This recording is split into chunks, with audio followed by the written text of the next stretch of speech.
ಅದು ಡೈವರ್ಷನ್. ಒಂದು ರೀತಿ ರಾಜ್ಯದಲ್ಲಿ ನಮ್ಮ ಶಾಸಕರು ಯಾರನ್ನು ಕೂಡ ಏರಿಯಾಗೆ ಹೋದರೆ ಮುಖ ತೋರ್ಸಂಗಿಲ್ಲ. ಏರಿಯಾದಲ್ಲಿ ಹೋದರೆ ಮುಖ ನಾನು ಹೇಳಲಿಲ್ಲ, ಹೇಳ್ತೀನಿ ಆಮೇಲೆ ಯಾರು ಹೇಳೋರೆ ಅಂತ. ಮುಖನೂ ತೋರ್ಸಂಗಿಲ್ಲ. ಆ ಪರಿಸ್ಥಿತಿ ಇವತ್ತು ರಾಜ್ಯದಲ್ಲಿ ಬಂದಿದೆ. ಮತ್ತು ಶಾಸಕರ ಅಳಲನ್ನು ಕೇಳೋಕ್ಕೆ ಸಾಧ್ಯನೇ ಆಗ್ತಾ ಇಲ್ಲ. ಅದು ಎಲ್ಲ ಶಾಸಕರದ್ದು, ನಮ್ದಂತಲ್ಲ, ಕಾಂಗ್ರೆಸ್ ಪಾರ್ಟಿಯವ್ರದ್ದು ಆಗಿಲ್ಲ, ಅವ್ರದ್ದು ಆಗಿಲ್ಲ. ಅಷ್ಟು ಪರಿಸ್ಥಿತಿ ಇವತ್ತು ಆಗಿದೆ. ಇವತ್ತು ಈ ರಾಜ್ಯ ಸರ್ಕಾರ ಹೇಳಿ ಸರ್, ಹಾಡು ಕಂಪ್ಲೀಟ್ ಮಾಡಿಬಿಡಿ. ಸನ್ಮಾನ್ಯ ಅಧ್ಯಕ್ಷರೇ, ಈ ರಾಜ್ಯದಲ್ಲಿ ಏನು ಅಭಿವೃದ್ಧಿ ಆಗಿದೆ ಅಂತ ಏನು ಮಾನದಂಡ, ಏನು ಮಾರ್ಕ್ಸ್ ಯಾರು ಕೊಡ್ತಾರೆ? ಈಗ ಮಕ್ಕಳೆಲ್ಲ ಬಂದಿದ್ದಾರೆ, ಮಕ್ಕಳೆಲ್ಲ ಕೂತಿದ್ದಾರೆ ಅಲ್ಲಿ, ಅವ್ರಿಗೆ ನೀವು ಮಾನದಂಡ ಫಿಕ್ಸ್ ಮಾಡ್ತೀರಾ? ಎಕ್ಸಾಮಲ್ಲಿ ನೀನು 35 ತಗೊಂಡ್ರೆ 3rd ಕ್ಲಾಸು, ನೀನು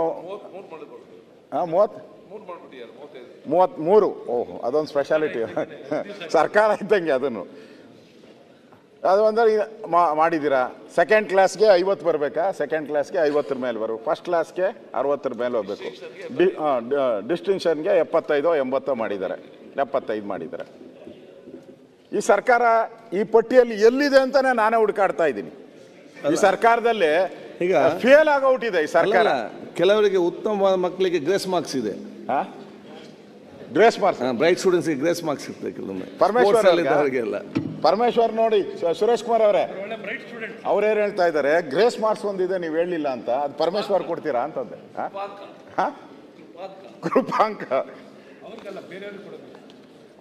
ಆ ಪರಿಸ್ಥಿತಿ ಇವತ್ತು.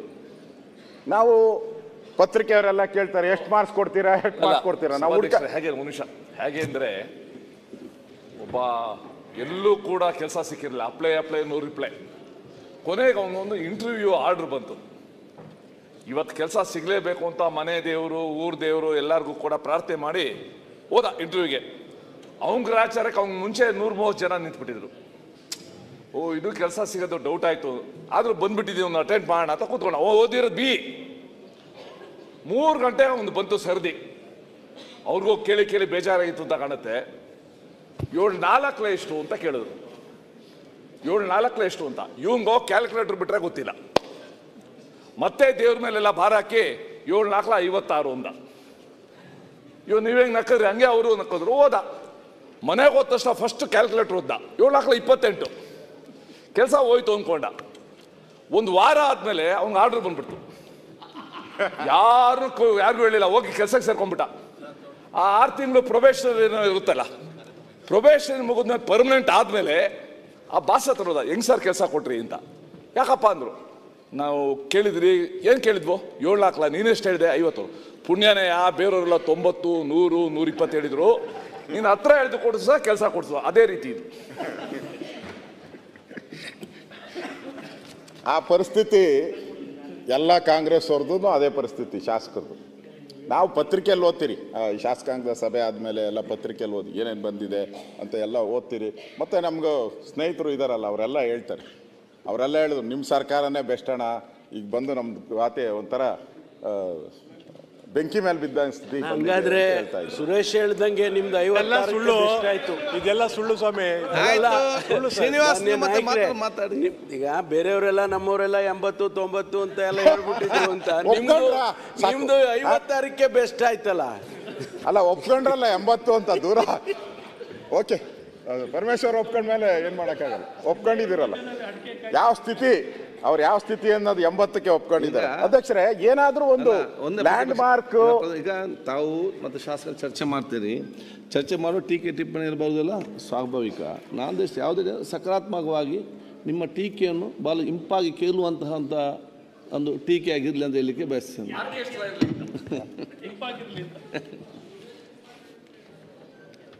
ಅಧ್ಯಕ್ಷರೇ, ಇಲ್ಲಿ ಅಭಿವೃದ್ಧಿ ಅನ್ನೋದು ಏನಾನ ಒಂದು ಮಾನದಂಡ ಮಾಡಬೇಕು.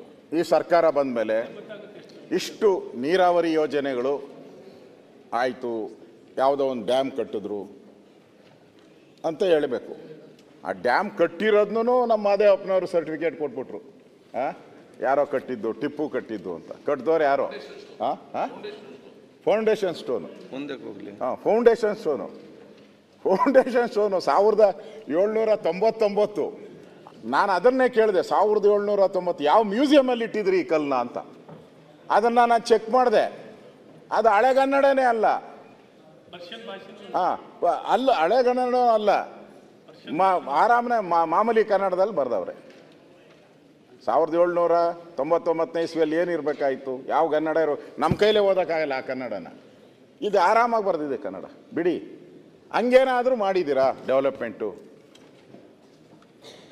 ಏನಾದರೂ ಏತಾವರಿ ನೀರಾವರಿ ಯೋಜನೆ ಯಾವುದಾನ ಕಂಪ್ಲೀಟ್ ಮಾಡಿದ್ದೀರಾ?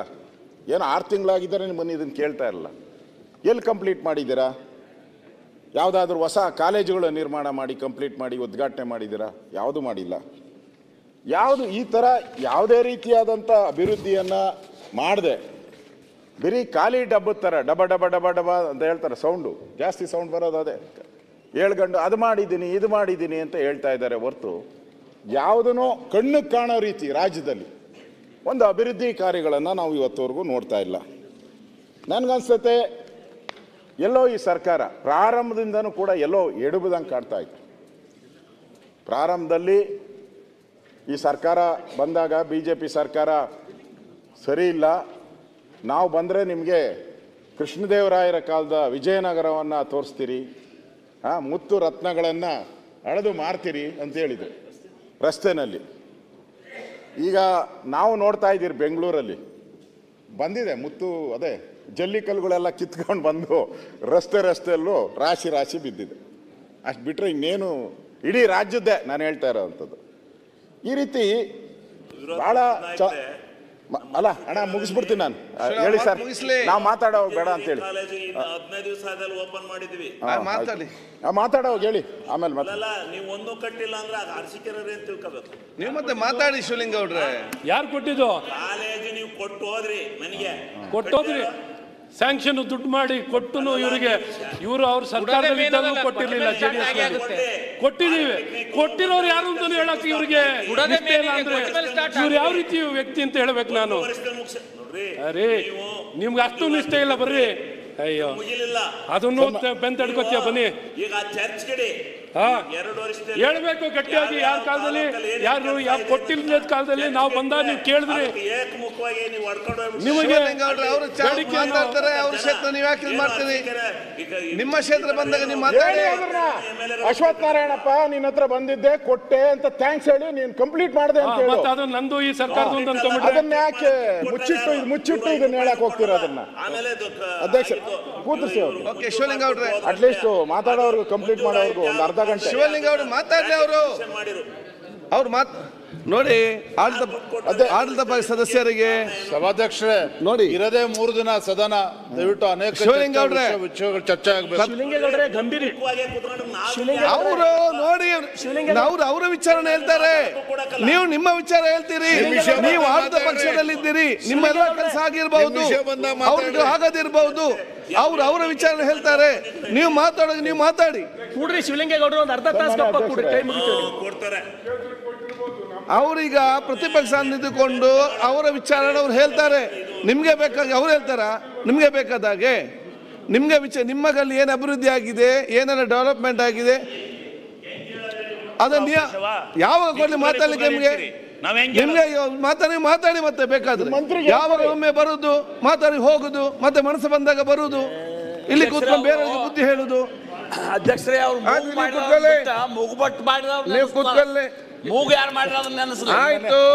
ಸುರೇಶ್ ಅವರೇ, ಸನ್ಮಾನ್ಯ ಅಧ್ಯಕ್ಷ, ಇಲ್ಲ ಇವ್ರಿಗೆ ಶಿವಲಿಂಗೇಗೌಡರಿಗೆ ಸ್ವಾತಂತ್ರ್ಯ ಬಂದು ಇಷ್ಟು ವರ್ಷಕ್ಕೆ ಎಷ್ಟು ಕಾಲೇಜ್ ಕೊಟ್ಟರು ಕುಮಾರಸ್ವಾಮಿ ಅವರು, ಎಷ್ಟು ಆಯ್ತು. ಅದೆಲ್ಲ ಈಗ ಯಾಕೆ ನೀವು ಮಾತಾಡಲ್ಲ ಅವೆಲ್ಲ ಸುರೇಶ್ ಅವರೇ? ಅದೆಲ್ಲ ಈಗ ಸ್ವಾತಂತ್ರ್ಯ ಬಂದಾಗ ನೀವು ಡಬಲ್ ನೀವು ಮಾತಾಡೋದು ಮಾತಾಡಿ, ನೀವು ಮಾತಾಡೋದು ಮಾತಾಡಿ, ಆಗಿಸ್ಬೇಕು ದಯಮಾಡಿ. ಕೃತಜ್ಞತೆ. ಸುರೇಶ್ ಅವರೇ, ನಾನೆಲ್ಲ ಸದಸ್ಯರಿಗೆ ಹೇಳುದಿಷ್ಟೇ. ಒಂದ್ ಸೆಕೆಂಡ್ ಸುರೇಶ್ ಅವರೇ, ನಾನೆಲ್ಲ ಹೇಳುದಿಷ್ಟೇ, ಈ ಚರ್ಚೆ ಬೇಗ ಮುಗಿಸ್ಬೇಕು. ಅವರವ್ರ ವಿಚಾರವನ್ನು ಹೇಳ್ತಾರೆ. ಕೆಲವು ಕಡೆ ಡೆವಲಪ್ಮೆಂಟ್ ಆಗಿರ್ಬೋದು, ಕೆಲವು ಕಡೆ ಡೆವಲಪ್ಮೆಂಟ್ ಆಗೋದಿರ್ಬೋದು. ಆದವ್ರು ನಮ್ಗೆ ನಾನು ಹೇಳ್ಬೋದು ನನಗೆ ಆಗಿದೆ ಅಂತ ಹೇಳಿ ಅಲ್ವಾ? ಅದು ಅವರ ವಿಚಾರ ಹೇಳ್ತಾರೆ ಇದರಲ್ಲಿ. ಕಾಲೇಜ್ ಕಟ್ಟಿಲ್ಲ, ಏನು ಮಾಡಿಲ್ಲ. ಅದಕ್ಕೆ ಬೇಕಾಗುವಂತಹ ಎಲ್ಲ ಉತ್ತರ ಸರ್ಕಾರ ಕೊಡ್ತದೆ. ಶಿವಲಿಂಗೇಗೌಡರು ಸಂಗಮೇಶ್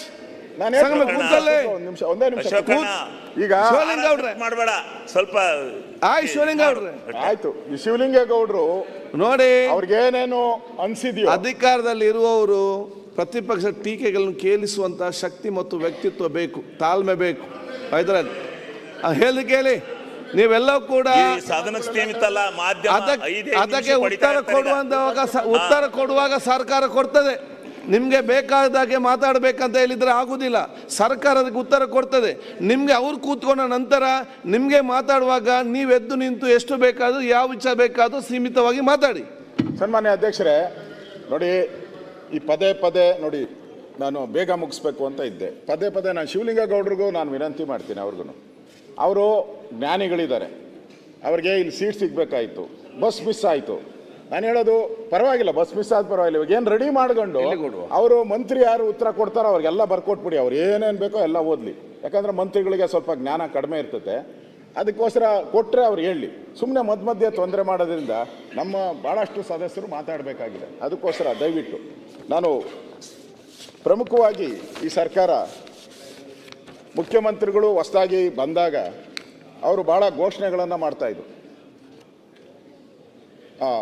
ನನಗೂ ಫ್ರೀ, ಮಾದೇವಪ್ಪ ನಿನಗೂ ಫ್ರೀ, ಕಾಕಾ ಪಾಟೀಲ್ ನಿನಗೂ ಫ್ರೀ ಅಂತ ಹೇಳಿ ಘೋಷಣೆಯನ್ನು ಮಾಡಿದ್ರು. ಈಗ ನನಗೂ ಅನುದಾನ ಇಲ್ಲ, ಕಾಕಾ ಪಾಟೀಲ್ಗೂ ಅನುದಾನ ಇಲ್ಲ, ಮಾದೇವಪ್ಪನಿಗೂ ಅನುದಾನ ಇಲ್ಲ. ಆ ಪರಿಸ್ಥಿತಿ ಇವತ್ತು ಕರ್ನಾಟಕದಲ್ಲಿ ನಾವು ನೋಡ್ತಾ ಇದ್ದೀವಿ. ಸಿದ್ದರಾಮಯ್ಯನವರ ಬದುಕಿನಲ್ಲಿ ಕಪ್ಪು ಚುಕ್ಕೆ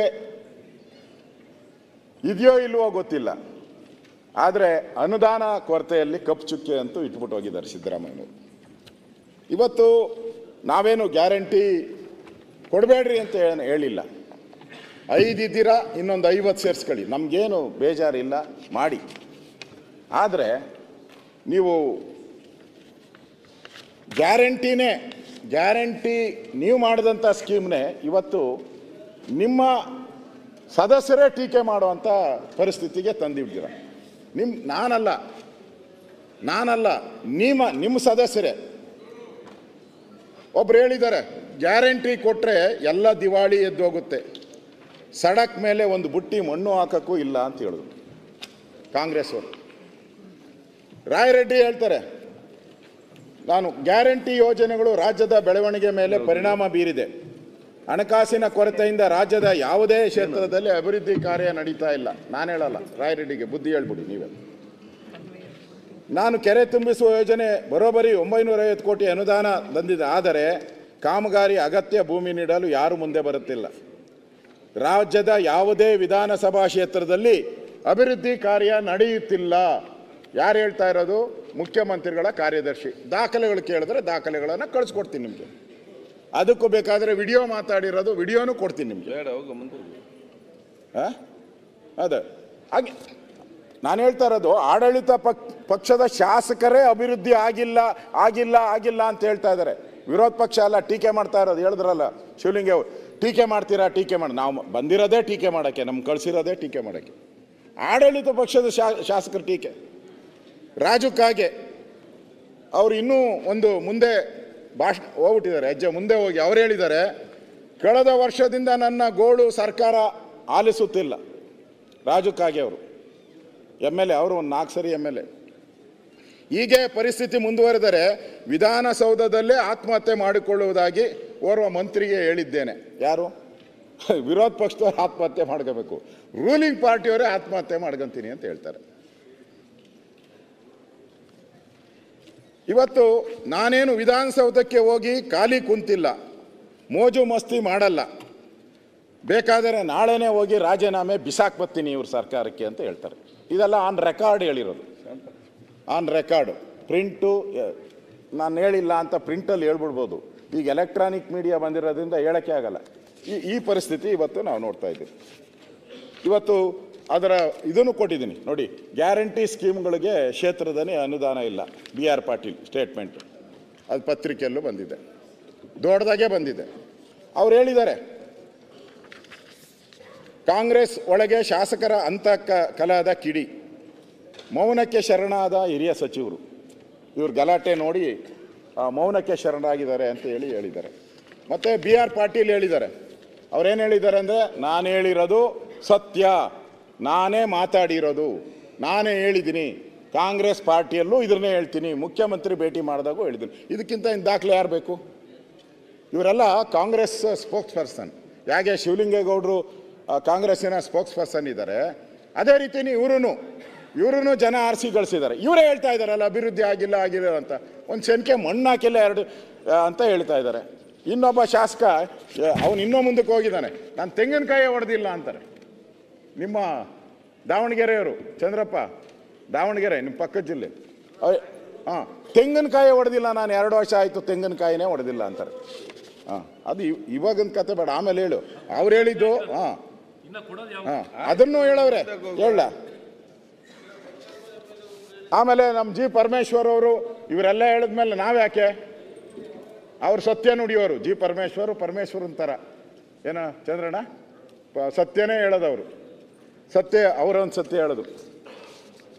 ಅವರು ಬಾಗಲಕೋಟೆ ಬಾದಾಮಿ ಬೆಂಕಿ ಆರ್ಸಕ್ಕೆ ಹೋಗಿದ್ರಲ್ಲಿ, ಅಗ್ನಿಶಾಮಕ ಠಾಣೆ ಉದ್ಘಾಟನೆ, ಬೆಂಕಿ ಆರ್ಸಕ್ಕೆ ಹೋಗಿದ್ರು. ಬೆಂಕಿ ಹಚ್ಬಿಟ್ಟು ಬಂದ್ಬಿಟ್ರು. ಅಷ್ಟು ದೊಡ್ಡ ಯೋಜನೆಗಳಿಗೆ ಕೂಡಲೇ ಗಾಬರಿ ಆಗೋಗ್ಬಿಡ್ತೈತೆ. ನಮ್ಮ ಬಳಿ ದುಡ್ಡಿಲ್ಲ, ಸಿದ್ದರಾಮಣ್ಣ ಹತ್ರನೂ ದುಡ್ಡಿಲ್ಲ, ನನ್ನ ಹತ್ರನೂ ದುಡ್ಡಿಲ್ಲ, ಸಿದ್ದರಾಮಣ್ಣ ಹತ್ರ ದುಡ್ಡಿಲ್ಲ. ನಮ್ಮಲ್ಲಿ ದುಡ್ಡೆಲ್ಲ ನಿಮಗೆ ಹಂಚಿದ್ದೇವೆ. ನಿಮಗೆ ಎಲ್ಲ ಅಕ್ಕಿ, ಬೇಳೆ, ಎಣ್ಣೆ ಅಂದರೆ ಆ ಎಣ್ಣೆ ಅಲ್ಲ ಸರ್, ಕಳ್ಳೆಕಾಯಿ ಎಣ್ಣೆ ಅಲ್ಲ. ಎಣ್ಣೆ ಸಚಿವರು ಪಕ್ಕದಲ್ಲೇ ಇದ್ದಾರೆ, ಕಳ್ಳೆಕಾಯಿ ಎಣ್ಣೆ ಸಚಿವರು ಪಕ್ಕದಲ್ಲೇ ಇದ್ದಾರೆ. ಆ ಎಣ್ಣೆ ಸಚಿವರನ್ನು ಕೇಳಿ, ಅವ್ರನ್ನೂ ನೋಡಿ ಚಟಾಕಿ ಆರಿಸ್ಬಿಟ್ರು. ಇದು ಡಾಕ್ಟರ್ ಪರಮೇಶ್ವರ್ ಅವರ ಸತ್ಯ ಸಂಗತಿಯನ್ನು ಹೇಳಿದ್ದಾರೆ ಡಾಕ್ಟ್ರು. ಅಂದರೆ ಇವತ್ತು ಕಾಂಗ್ರೆಸ್ ಶಾಸಕರು ಕೂಡ ಅಭಿವೃದ್ಧಿ ಆಗಿಲ್ಲ ಅನ್ನೋದ್ರ ಬಗ್ಗೆ ಹೇಳಿದ್ದಾರೆ. ಇನ್ನು ಡಿ ಕೆ ಶಿವಕುಮಾರ್ ಆಮೇಲೆ ಹೇಳ್ತೀನಿ, ಅವರು ಹೇಳಿದ್ದಾರೆ. ಡಿ ಕೆ ಶಿವಕುಮಾರ್ ಈ ಬೆಂಗಳೂರಲ್ಲಿ ಅಭಿವೃದ್ಧಿ ಮಾಡೋಕ್ಕೆ ಕೇಳಿದ್ದಾರೆ ಪ್ರಶ್ನೆ ನಮ್ಮ ಮಾಧ್ಯಮದ ಸ್ನೇಹಿತರು.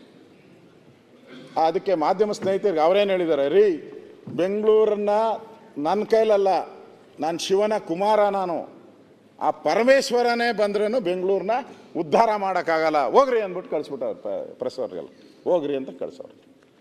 ರೂಲಿಂಗ್ ಪಾರ್ಟಿದು ನಾನು ಹೇಳ್ತಾ ಇರೋದು. ಯಾರು ಈ ಸರ್ಕಾರವನ್ನು ಸಮರ್ಥನೆ ಮಾಡಬೇಕಾಯಿತು, ನಮ್ಮ ಸರ್ಕಾರ ಇದು, ನಮ್ಮ ಸರ್ಕಾರ ಸಿದ್ದರಾಮಯ್ಯ ಸರ್ಕಾರ ಅಂತ, ಅದೇ ಸರ್ಕಾರದ ಬಾಯಲ್ಲಿ ಬರ್ತಾ ಇರೋದು ಒಡಕು ಮಾತುಗಳಿದು. ಇದಕ್ಕಿಂತ ಬೇಕಾ?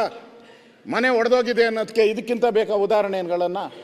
ನಾವು ಹೇಳಿದ್ರೆ ನನ್ನ ಸ್ಕೂಲ್ ಆಡ್ತು ಅದು ಅಂತ ಹೇಳಿ ಪರವಾಗಿಲ್ಲ. ಯಾಕೆ ನಿಮ್ಮ ಶಾಸಕರು ಬಾಯಿ ಮುಚ್ಚಿಸೋಕ್ಕಾಗಲ್ವಾ? ನಿಮ್ಮ ಶಾಸಕರನ್ನ ಬಾಯಿ ಮುಚ್ಚಿಸಿ ಯಾಕೆ ಮಾತಾಡ್ತೀಯ ಅಂತ ಹೇಳೋಕ್ಕಾಗಲ್ವಾ ನೀವು? ದುಡ್ಡು ಕೊಟ್ಟಿದ್ರೆ ಅವ್ರು ಬಾಯಿ ಮುಚ್ಕೊಂಡವ್ರು, ಕೊಟ್ಟೇ ಇಲ್ಲ, ಒಂದು ಬಾಣ್ಲಿ ಮಣ್ಣು ಹಾಕಿಲ್ಲ ಅಂತ ಹೇಳ್ತಾವ್ರೆ ಅವರೇ. ನಮಗೆ ಬುದ್ಧಿವಾದ ಹೇಳ್ತಾರೆ ಎಲ್ಲರೂ ಬಂದ್ಬಿಟ್ಟು, ಅಭಿವೃದ್ಧಿ ಆಗಿರೋದನ್ನ ನೀನು ಯಾಕೆ ಮುಚ್ಚಿಡ್ತಾ ಇದೆಯಾ ಅಂತ ನಮಗೆ ಬುದ್ಧಿವಾದ ಹೇಳ್ತಾರೆ. ಎಷ್ಟು ಸರಿ ಅಧ್ಯಕ್ಷರೇ ನೀವು ಹೇಳಿ? ಇವ್ರಿಗೆ ಆ ಧೈರ್ಯ ಇದ್ದಿದ್ರೆ ಅವ್ರು ಶಾಸಕರು ಬಾಯಿ ಮುಚ್ಚಿ ಹೇಳ್ಬೇಕಾಯ್ತು. ಇಷ್ಟಾದ ಮೇಲೂ ಅವರು ಏನು ನಿಲ್ಲಿಸಿಲ್ಲ, ಇಷ್ಟಾದ ಮೇಲೂ ಕೂಡ ಅವರು ಹೇಳ್ತಾ ಇದ್ದಾರೆ. ಇವತ್ತು ಸರ್ಕಾರ ಎಲ್ಲ ಕಡೆನೂ ಬಾಕಿ ಉಳಿಸ್ಕೊಂಡಿದೆ. KSRTCಗೆ 1254 ಕೋಟಿ, BMTCಯಲ್ಲಿ 532 ಕೋಟಿ ಸಾಲ ಉಳಿಸ್ಕೊಂಡಿರೋದು, NWKSRTC 762, KKRTC 795 ನಿಮ್ಮದು. ಇಷ್ಟು ಸಾಲನ ಉಳಿಸ್ಕೊಂಡಿದ್ದೀರ. ನಾನು ಈ ಸಾಲನ ಕೊಡಿ ಅಂತ ಡಿಮ್ಯಾಂಡ್ ಮಾಡೋಣ, ಆದರೆ ನಿಮ್ಮ ಸರ್ಕಾರದ ಹಣದ ಕೊರತೆ ಬಗ್ಗೆ ನಾನು ಈ ಮಾತನ್ನು ಯಾಕೆ ಹೇಳಿದೆ ಅಂದರೆ, ನಿಮ್ಮಲ್ಲಿ ಹಣ ಇಲ್ಲ ಅನ್ನೋದಕ್ಕೆ ನಾನು ದಾಖಲೆಗಳು ಕೊಟ್ಟೆ ಅಷ್ಟೇ, ಬೇರೆ ಏನು ನನ್ನ ಹತ್ರ ಇಲ್ಲ.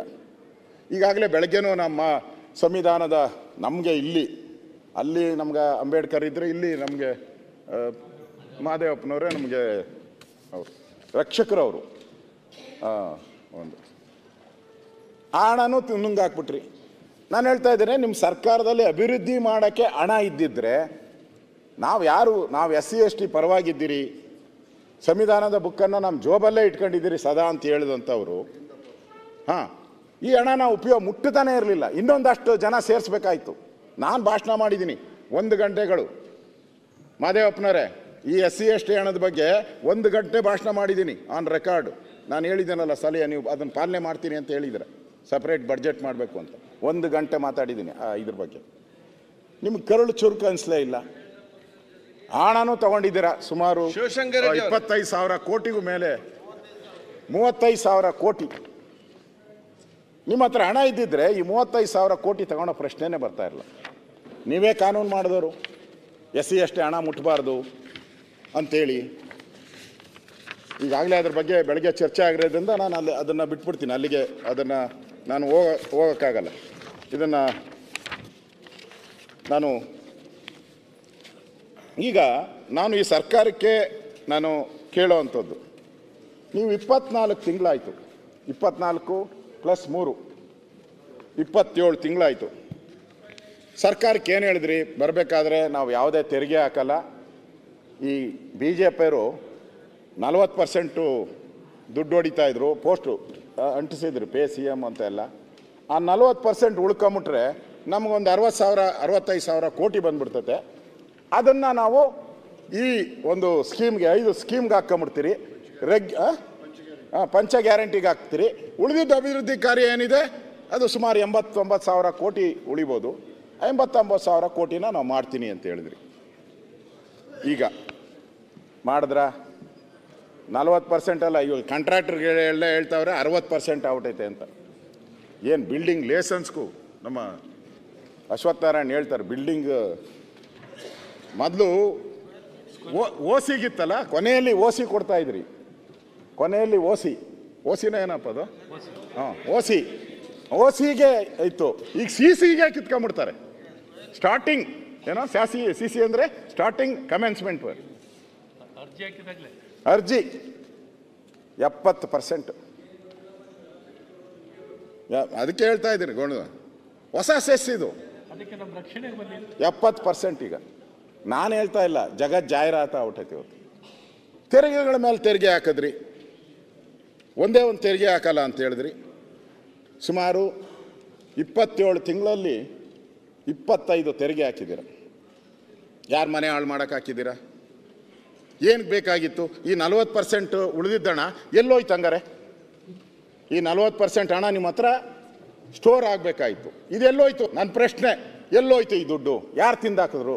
ಯಾರು ಲೂಟಿ ಹೊಡೆದ್ರು? ಉತ್ತರ ಕೊಡಿ ಹಂಗಾರೆ. ನೀವು ಹೇಳಿದ್ರಿ ಪತ್ರಿಕೆಯಲ್ಲಿ. ಕಸದ ಅಧ್ಯಕ್ಷರೇ, ಮೊದಲು ಕಸದ ಮೇಲೆ ಏನು ಸೆಸ್ಸಿತ್ತು ಅದನ್ನು ಡಬಲ್ ಮಾಡಿಬಿಟ್ರಿ. ಈಗ ಕಸದ ಮೇಲೆ ಏನು ಸೆಸ್ಸಿತ್ತು ಡಬಲ್ ಮಾಡಿದ್ರಿ. ಹಾಲಿನ ದರನ 2 ಸಲ ಏರಿಸಿದ್ದೀರ. 2 ರೂಪಾಯಿ, 3 ರೂಪಾಯಿ, 5 ರೂಪಾಯಿ ಹಾಲಿನ ದರ ಏರಿಸಿದ್ದೀರ.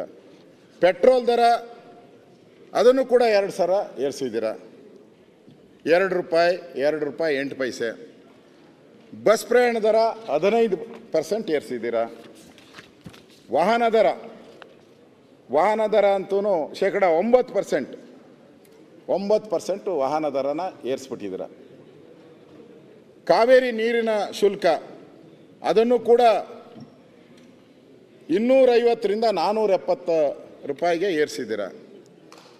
ಒಳಚರಂಡಿ ತಿತ್ತು ಅದನ್ನು ಕೂಡ 300% ಹೆಚ್ಚಳ ಮಾಡಿದ್ದೀರ. 300% ಅಂದರೆ ಸ್ಯಾನಿಟರಿ ವಾಟರ್ ಹೋಗೋದು, ಕುಡಿಯೋ ನೀರಿಗಲ್ಲ. ಕುಡಿದಿದ್ದ ನೀರನ್ನ ಆಚೆ ಹೋದರೆ ಅದಕ್ಕೆ 300% ಹಾಕಿದ್ದೀರ. ಮದ್ಯದ ದರ 40%. ಅವರು ಯಾಕೆಂದರೆ ಅವರು ಸ್ಟ್ರೈಕ್ ಮಾಡಲ್ಲ. ಸ್ಟ್ರೈಕ್ ಮಾಡೋ ಸಂಘ ಇಲ್ಲ ಅವ್ರಿಗೆ. ಪಾಪ ಇದೆಯಾ ಎಣ್ಣೆ ಸಂಘ? ಅಶೋಕ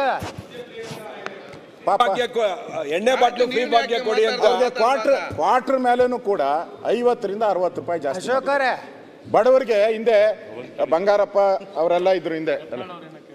ಅಲ್ಲಿ ಬೆಳಗಾವದಾಗ ಸ್ಟ್ರೈಕ್ ಮಾಡಿದ್ರು ಮದ್ಯಪಾನೀಯರು. ಮಾಡಿದ್ರ? ಅವರು ಸಮಾಜದಲ್ಲಿ ಗೌರವದಿಂದ ಕಾಣಬೇಕು, ನಂಬರ್ 1. ಹೀಗೆಲ್ಲ ಕೆಲವೊಂದು ಬೇಡಿಕೆ ಇದ್ದು, ಒಂದು ಪೆಗ್ ತೊಗೊಂಡ್ರೆ ಒಂದು ಶೇಂಗಾ ಇದನ್ನು ಫ್ರೀ ಕೊಡಬೇಕು. ಎಲ್ಲಾದರೂ ಒಳಚರಂಡಿಯಲ್ಲಿ ಬಿದ್ದರೆ ಗೌರವಯುತವಾಗಿ ಮನೆಗೆ ಬಿಡಬೇಕು. ಅವರು ಕಂಡೀಷನ್ ಇತ್ತು. ಅವ್ರು ಡೈಲಾಗ್ ಕೊಡಿದ್ರೆ ಡೈಲಾಗ್. ಅಧ್ಯಕ್ಷರೇ, ನಾವು ಅವ್ರು ಹೇಳಿರೋದು ಅವತ್ತು ಹೇಳಿದ್ದಾರೆ, ಯತ್ನಾಳ್ ಅವರೇ ಅವರೊಂದು ಸ್ಟೇಟ್ಮೆಂಟ್ ಹೇಳಿದ್ದಾರೆ. ಈಗ ರಕ್ತದಾನ, ಅನ್ನದಾನ, ಭೂದಾನ ಇದೆಯಲ್ಲ, ನಾವು ಕೂಡ ಈ ಸರ್ಕಾರಕ್ಕೆ ದಾನ ಮಾಡ್ತಾ ಇದ್ದೀರಿ. ನಮ್ಮಿಂದ ಈ ಸರ್ಕಾರ ಅಂದರೆ ನಾವು ಈ ಸರ್ಕಾರದ ದಾನಿಗಳು ಅಂತ ಹೇಳಿದ್ದಾರೆ ಅವರು. ಈ ಸರ್ಕಾರಕ್ಕೆ ದಾನಿಗಳು ನಾವು. ಹಾಂ, ಹೆಂಗೆ ನಾವು ಬೇರೆ ಬೇರೆಯವರೆಲ್ಲ ದಾನ ಕೊಡ್ತಾರೆ ಈ ಸರ್ಕಾರ ನಡೆಯೋಕ್ಕೆ, ಹಂಗೆ ಹಾಂ ಇಲ್ಲ, ಸ್ಪೀಕರ್ದಿಲ್ಲ ಅದರ ಲಿಸ್ಟಲ್ಲಿ ಇಲ್ಲ. ಚೆಕ್ ಮಾಡಿದ್ರೆ ಇಲ್ಲ, ಅವರು ಆ ಲಿಸ್ಟಲ್ಲಿ ಇಲ್ಲ. ರಾತ್ರಿ 7 ಗಂಟೆ ಮೇಲೆ ಲಿಸ್ಟಲ್ಲಿ ಇಲ್ಲ. ಅಂದರೆ ಅವರು ಕೂಡ ನಾವು ದಾನ ಮಾಡಿದಿರಿ, ಅಲ್ಲ, ನಾವು ಈ ಸರ್ಕಾರಕ್ಕೆ ದಾನ ಮಾಡಿದಿರಿ. ಈ ದಾನದಿಂದ ಈ ಸರ್ಕಾರ ನಡೀತಾ ಇದೆ. ನಮ್ಮ ಮೇಲೆ ತೆರಿಗೆ ಹಾಕಿದಿರಲ್ಲ, ದಾನ ಮಾಡೋರಿಗೆ ಅಶೋಕ್ ಅವರೇ ದಾನದ ತೆರಿಗೆ ಹೇಳಲ್ಲ. ಈಗ ನೀವೊಂದು ಮಾತು ಹೇಳಿದ್ರಿ, ಈ ಆ ಲಿಸ್ಟದಲ್ಲಿ ಸ್ಪೀಕರ್ ಅವ್ರದ್ದು ಇಲ್ಲ ಅಂತ ಹೇಳಿ, ಅಂದ್ರೆ ಎಲ್ಲರದ್ದು ಲಿಸ್ಟ್ ತರಿಸ್ಕೊಂಡದ್ದು ಖಾತ್ರಿ ಆಯ್ತಲ್ಲ? ಇಲ್ಲ, ನಾನು ತರ್ಸ್ಕೊಂತೀನಿ. ಅಲ್ಲ, ಅವ್ರದ್ದು ಲಿಸ್ಟ್ದೊಳಗೆ ಹೆಸರಿಲ್ಲ ಅಂದ್ರೆ ನೀ ಎಲ್ಲರದ್ದು ಲಿಸ್ಟ್ ತರಿಸ್ಕೊಂಡಂಗೆ ಆಯ್ತಲ್ಲ? ಅದು ಸ್ಪೀಕರ್ಗೆ ಬಿಟ್ಬಿಡೋಣ. ಸ್ಪೀಕರ್ ಅದನ್ನ ಚೆಕ್ ಮಾಡ್ಕೊಳ್ಳಿ. ಅವ್ರಿಗೆ ಗೊತ್ತಾಗುತ್ತೆ 7 ಗಂಟೆ ಮೇಲೆ ಇಲ್ಲಿ ಯಾರು ಖಾಲಿ ಮಾಡ್ತಾರೆ ಅವರೆಲ್ಲ. ನನ್ನ ಹತ್ರ ಹೇಳಿದ್ರು ಅವ್ರು ಒಂದ್ಸರಿ ಹೇಳಿದ್ರು, ಮರಾಯ ತಾನಪ್ಪ 7 ಗಂಟೆ ನೋಡಿ ನೀವು ಏನೇನಂತಾರಪ್ಪ, ಆಯ್ತು ಮುಂದೆ ಸರಿ ಇದೆ. ಹಾಗೆ ಹೇಳೋದವ್ರು ನಮ್ಮ ಹತ್ರ. 7 ಗಂಟೆ ನೋಡ್ತೀರಿ, 7 ಗಂಟೆ ಗೊತ್ತಾಗ್ಬಿಡುತ್ತೆ ನಮಗೆ ಅಂತ ಹೇಳಿದ್ರು. ಇಲ್ಲಿ ನನಗೆ ಅವ್ರ ಮೇಲೂ ತೆರಿಗೆ ಹಾಕಿದ್ರಿ, ಎರಾಬಿರಿ ಅವ್ರದ್ದು ಲೈಸೆನ್ಸ್ ಫೀಸೂ ಜಾಸ್ತಿ ಮಾಡಿಬಿಟ್ರಿ. 50% ಲೈಸೆನ್ಸ್ ಫ್ರೀನೂ ಜಾಸ್ತಿ ಮಾಡಿದ್ರಿ, ಕುಡಿಯೋರ್ಗೂ ಜಾಸ್ತಿ ಮಾಡಿದ್ರಿ. ಅಂದರೆ ನಾನು ಹೇಳ್ದಂಗೆ ಬಂಗಾರಪ್ಪನವ್ರು ಇದ್ದಾಗೇನೋ ಅವ್ರು ಯೋಚನೆ ಮಾಡಿದ್ರು ಒಂದ್ಸರಿ. ನಾನು ಪತ್ರಿಕೆಯಲ್ಲಿ ಓದಿದ್ದು, ಇವರೆಲ್ಲ ಬಡವರು, ಕೂಲಿ ಮಾಡ್ತಾರೆ, ಮಣ್ಣು ಕೆಲಸ ಮಾಡ್ತಾರೆ, ಹಗಲು ರಾತ್ರಿ ಪಾಪ ಮಣ್ಣು ಕೆಲಸ ಮಾಡ್ತಾರೆ, ಮೈಕೈ ನೋವು ಬಂದಿರ್ತದೆ, ಸಾಯಂಕಾಲ ಅವ್ರೇನೋ ಪಾಪ ಎಣ್ಣೆ ಹೊಡೆದು ಅದನ್ನು ಮರೆಯಕ್ಕೆ ಹೋಗ್ತಾರೆ. ಅವ್ರಿಗೆಲ್ಲ ಕಡಿಮೆ ಲಿಕ್ಕರ್ ಕೊಡಬೇಕು ಅಂತ, ಕಡಿಮೆ ಬೆಲೆಯಲ್ಲಿ ಬಡವರಿಗೆ ಲಿಕ್ಕರ್ ಸಿಗಬೇಕು ಅಂತ ಯೋಚನೆ ಮಾಡಿದಂಥ ಕಾಲ ಒಂದಿತ್ತು. ಇವರು ಆ ಬಡವ್ರ ಮೇಲೂ ಸುಲಿಗೆ ಮಾಡ್ತಾ ಇದ್ದಾರೆ. ಹಂಗನ್ಬಿಟ್ಟು ಸಾಹುಕಾರ್ಗಂತಲ್ಲ, ಸಾಹುಕಾರಕ್ಕೆ ತೆರಿಗೆ ಮಾಡಲಿಲ್ಲ ನೋಡಿ, ಎಷ್ಟು ಬುದ್ಧಿವಂತರು. ಫಾರಿನ್ ಲಿಕ್ಕರ್ಗೆ ಇಲ್ಲ, ಈ ಬಡವ್ರು ಕುಡಿಯೋ ಲಿಕ್ಕರ್ಗೆ, ಯಾಕಂದ್ರೆ ಇದೇ ಹೈಯೆಸ್ಟ್ ಸೇಲ್ಸ್ ಆಗೋದು. ಅದ್ರ ಮೇಲೂ ನೀವು ತೆರಿಗೆ ಹಾಕಿದ್ರಿ. ಇವತ್ತು ವಿದ್ಯುತ್ ದರ 36 ಪೈಸೆ ಜಾಸ್ತಿ ಮಾಡಿದ್ದೀರಾ. ವಿದ್ಯುತ್ ದರ ಬಿಟ್ಟಿಲ್ಲ. ಮೆಟ್ರೋ ದರ ಅದು ಜಾಸ್ತಿ ಮಾಡಿದ್ರಿ. ಅದನ್ನು ಹೇಳಿದ್ರಿ ಕೇಂದ್ರ ಸರ್ಕಾರ ಅಂತ ಹೇಳ್ಬಿಟ್ಟು. ಕೇಂದ್ರ ಸರ್ಕಾರಕ್ಕೆ ಅದು ಹೋಗೋದೇ ಇಲ್ಲ, ಇವ್ರು ಏನು ಪ್ರಪೋಸ್ ಮಾಡ್ತಾರೋ ಅದೇ ಹೋಗೋದು. ಆಸ್ತಿಗಳ ಮಾರ್ಗದ ಸೂಚಿ. ಅಧ್ಯಕ್ಷರೇ, ನಾನು ರೆವಿನ್ಯೂ ಮಿನಿಸ್ಟರ್ ಇದ್ದಾಗ ನಾನು ಕಡಿಮೆ ಮಾಡಿದೆ. ನಮ್ಗೆ ಆದಾಯ ಜಾಸ್ತಿ, ಮಹಾರಾಷ್ಟ್ರದಲ್ಲಿ ಏನು ಮಾಡಿದರು, ಕಡಿಮೆ ಮಾಡಿ ಆದಾಯ ಜಾಸ್ತಿ ಮಾಡಿದರು. ನಾನು ಅದೇ ರೀತಿ ಆದಾಯನ ಜಾಸ್ತಿ ಮಾಡಬೇಕು ಅನ್ನೋ ದೃಷ್ಟಿಯಿಂದ ಯಾರು 40 ಲಕ್ಷದೊಳಗಡೆ ಫ್ಲ್ಯಾಟ್ಗಳನ್ನು ಖರೀದಿ ಮಾಡ್ತಾರೆ ಅಂಥವ್ರಿಗೆಲ್ಲ ರಿಯಾಯಿತಿ ಕೊಟ್ಟೆ ನಾನು. 3% 5% ರಿಯಾಯಿತಿ. ಗೈಡೆನ್ಸ್ ವ್ಯಾಲಿನ ಕಡಿಮೆ ಮಾಡಿದೆ ನಾನು. ಇವತ್ತೇನಾಗಿದೆ, ಗೈಡೆನ್ಸ್ ವ್ಯಾಲಿನೂ ಜಾಸ್ತಿ ಮಾಡಿಬಿಟ್ಟಿದ್ದೀರ, ಮತ್ತು ಸ್ಟ್ಯಾಂಪ್ ಡ್ಯೂಟಿನೂ ಎಲ್ಲನೂ ಜಾಸ್ತಿ ಮಾಡಿದ್ದೀರ. ಯಾಕೆ ಮಾಡ್ತೀರಾ ಅಂತ ನಾನು ಹೇಳೋದು. ಮಾಡೋಕ್ಕೆ ಒಂದು ರೀಸನ್ ಬೇಕಲ್ಲ. ಸರ್ಕಾರದಲ್ಲಿ ಹಣದ ಕೊರತೆ ಇದೆ, ಸರ್ಕಾರ ಪಾಪರಾಗಿದೆ ಅನ್ನೋದಕ್ಕೆ ಇದು ಸ್ಪಷ್ಟವಾದ ಸಂದೇಶ ಅಲ್ವಾ. ಇವತ್ತು ಇಷ್ಟೆಲ್ಲ ಆದಮೇಲೂ ಕೂಡ ವೃತ್ತಿ ತೆರಿಗೆ ಹೆಚ್ಚಳ ಮಾಡಿದ್ದೀರಾ. ಸರ್ಕಾರಿ ಕಾಲೇಜುಗಳಲ್ಲಿ ಶೈಕ್ಷಣಿಕ ಹೆಚ್ಚಳ ಮಾಡಿದ್ದೀರಾ 5%. ಸರ್ಕಾರಿ ಆಸ್ಪತ್ರೆಗಳಲ್ಲಿ ಬಡವರು ಹೋಗೋದು, ಗತಿ ಇಲ್ದವರು ಅಂತ ಹೇಳ್ತಾರೆ, ಎಲ್ಲೂ ನಮಗೆ ಟ್ರೀಟ್ಮೆಂಟ್ ಆಗಲ್ಲ ಅಂತ ಹೇಳುವಾಗ ಸರ್ಕಾರಿ ಆಸ್ಪತ್ರೆಗೆ ಹೋಗ್ತಾರೆ. ಬದುಕಿದ್ರೆ ಬದುಕಲಿ, ಸತ್ತರೆ ಸತ್ಲಿ ಅನ್ನೋ ಸ್ಥಿತಿಗೆ ಹೋಗಿರ್ತಾರೆ ಅವರು. ಅಲ್ಲೋದಾಗ ಅಲ್ಲೂ 100% ಮಾಡೇಬಾರ್ದು. ತಾವು ಆರೋಗ್ಯ ಸಚಿವರಾಗಿದೆ, ಮಾಡಿದ್ದೀರಾ ಜಾಸ್ತಿ? ನನ್ನ ಕಂಡಂಗೆ ಇಲ್ಲ, ತಾವು ಮಾಡಿಲ್ಲ, ನಾವು ಮಾಡಿಲ್ಲ. ಬರೋರು ಬಡವರು, ನಾವು ಫ್ರೀಯಾಗಿ ಕೊಡ್ತೀರಿ, ಎಲ್ಲ ಫ್ರೀಯಾಗಿ ಕೊಡ್ತೀರಿ ಅಂತೇಳಿ ಅವ್ರ ಮೇಲೂ ನೀವು ತೆರಿಗೆ ಹಾಕಿದ್ದೀರಾ. ನಾನು ಕೇಳಿದೆ, ಏನಪ್ಪ ಒಂದ್ಸರಿ ಕಟ್ಬಿಟ್ರೆ ಸಾಕು ಅಂತ. ಇಲ್ಲ ಅಂತ ಅವರು ಜಯನಗರ ಆಸ್ಪತ್ರೆಗೆ ಹೋಗಿದ್ದೆ ರಾಮಮೂರ್ತಿ ಜೊತೆ. ಅವ್ರು ಹೇಳಿದ್ರು ಪ್ರತಿ ಸರಿ ಬಂದಾಗೂ ಕಟ್ಟಬೇಕು ಅಂತಂದ್ರು. ಇದು ಅನ್ಯಾಯ ಅಲ್ಲ, ಯೂಸರ್ ಫೀಸ್. ಇದು ಒಳ ರೋಗಿಗಳದ್ದು ಬೇರೆ, ಹೊರ ರೋಗಿಗಳದ್ದು ಬೇರೆ. ಅದರಲ್ಲೂ ಡಬಲ್ ಮಾಡಿದ್ದಾರೆ ಹೊರ ರೋಗಿ. ಆಯಿತು, ಹಾಳಾಗೋಗ್ಲಿ, ರೋಗಿಗಳನ್ನ ಮುಟ್ಬಿಟ್ರು, ಅದನ್ನು ರೀಚ್ ಆಯಿತು. ರೋಗಿಗಳು ಈ ಸರ್ಕಾರಕ್ಕೆ, ಈ ರೋಗಿಗಳನ್ನ ಮುಟ್ಟಿದ ಮೇಲೆ ರೋಗನೇ ಬರೋದು ಈ ಸರ್ಕಾರಕ್ಕೆ. ರೋಗಗ್ರಸ್ತ ಸರ್ಕಾರ ಇದು. ಬಿಡಿ, ಹಾಳಾಗೋಯ್ತು ಬೇಡ ಅಂತಂದರೆ ಈ ಮೃಗಾಲಯ ಪ್ರಾಣಿಗಳು ಅದಕ್ಕೂ ಟ್ಯಾಕ್ಸು. ಪ್ರಾಣಿಗಳು ಕಲೆಕ್ಷನ್ ಮಾಡೋಕ್ಕೆ, ಪ್ರಾಣಿಗಳು ಮೃಗಾಲಯ ಆಯ್ತಲ್ಲ ಮೈಸೂರಲ್ಲಿ, ಅದನ್ನು ನೋಡೋಕ್ಕೆ ಎಲ್ಲ ಕಡೆ ಅದಕ್ಕೆ 20% ಹೆಚ್ಚಳ. ಅದೇ ಹುಲಿ, ಅದೇ ಜಿರಾಫೆ ಏನೋ ಹೊಸ್ದಾಗಿ ಮಾಡರ್ನೈಸ್ ಆಗಿ ಅದಕ್ಕೇನೋ ಬಣ್ಣ ಸುಣ್ಣ ಹೊಡೆದು ಬಟ್ಟೆ ಗಿಟ್ಟೆ ಒಳ್ಳೆ ಫಾರಿನ್ ಶೂಟ್ ಗೀಟ್ ಹಾಕಿದ್ರೆ ಪರವಾಗಿಲ್ಲಪ್ಪ. ಶೂಟು ಬಂದಿಲ್ಲ ಹೊಸ್ದಾಗಿ, ಏನು ಬಂದ, ಸಾಕ್ಸು ಇಲ್ಲ, ಏನೂ ಇಲ್ಲ. 20% ಹೆಂಗೆ ಅಧ್ಯಕ್ಷರೇ? ನೀವೇ ಹೇಳಿ. ಅಲ್ಲೂ ವಸೂಲಿ ಮಾಡಬೇಕಾ ಇವರು? ಅದರಲ್ಲೂ ಹೊಡಿಬೇಕಾ ದುಡ್ಡು? ಅದರಲ್ಲೂ ತೆರಿಗೆ ತಗೊಬೇಕಾ? ಯಾರು ಹೋಗ್ತಾರೆ ಪ್ರಾಣಿ ನೋಡೋಕ್ಕೆ? ಯಾರು? ದೊಡ್ಡವ್ರು ಯಾರು? ಮಕ್ಕಳು ಹೋಗೋದು ಸರ್, ಮಕ್ಕಳು ಹೋಗೋದು, ಸಣ್ಣ ಮಕ್ಕಳು ಹೋಗ್ತಾರೆ. ಮಕ್ಕಳಿಗೆ ನಾವು ಎಜುಕೇಷನ್ ಪರ್ಪಸ್ಗೆ ಈ ಪ್ರಾಣಿಗಳು, ಯಾತ್ರಾ ಸ್ಥಳಗಳಿರ್ಬೋದು, ವಿಸಿಟಿಂಗ್ ಪ್ಲೇಸು ಇವೆಲ್ಲ ತೋರಿಸ್ಬೇಕು ನಾವು, ಫ್ರೀಯಾಗಿ ತೋರಿಸ್ಬೇಕು ನಾವು. ನೀವು ಆ ಫ್ರೀಗೂ ನೀವು ಆ ಪ್ರಾಣಿಗಳಿಗೂ ಹಣ ಹಾಕಿ ಅಲ್ಲೂ ಮೋಸ ಮಾಡ್ತಾ ಇದ್ದೀರಾ. ಕಾರ್ಮಿಕ ಇಲಾಖೆಯಲ್ಲಿ ನೆನ್ನೆ ಲೈಸೆನ್ಸ್ ಬಗ್ಗೆ ಮಾತಾಡಿದ್ರು. 9 ವಿಭಾಗಗಳನ್ನು ವಿಂಗಡಿಸಿ ಅಲ್ಲೂ ಕೂಡ ಸುಮಾರು 405ರಿಂದ 1,250,000 ರೂಪಾಯಿವರೆಗೂ ಟ್ಯಾಕ್ಸ್ ಹಾಕಿದ್ರು ಕಾರ್ಮಿಕ. ಇನ್ನು BBMPದು ಆಗಲೇ ಹೇಳಿದ್ದೀನಿ ನಾನು.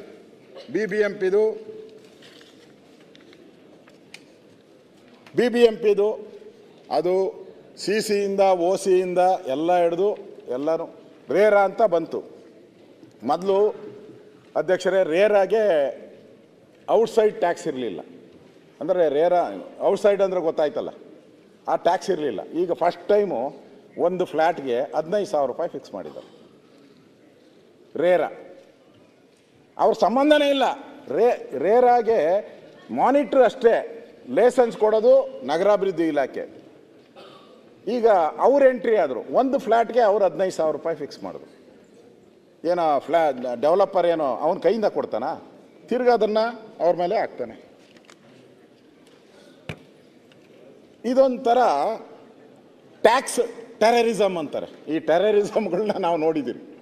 ಪಾಕಿಸ್ತಾನ ಬಾರ್ಡ್ರು, ಈ ಕಾಶ್ಮೀರ, ಇಲ್ಲೆಲ್ಲ ನೋಡಿದ್ದೀರಿ ಟೆರರಿಸಮ್ನ. ಇದು ಟ್ಯಾಕ್ಸ್ ಟೆರರಿಸಮ್ ಇದು. ಟ್ಯಾಕ್ಸ್ ವಸೂಲಿ ಟೆರರಿಸಮ್, ಇದು ಟೆರರಿಸಮ್ ಇದು. ಇವತ್ತು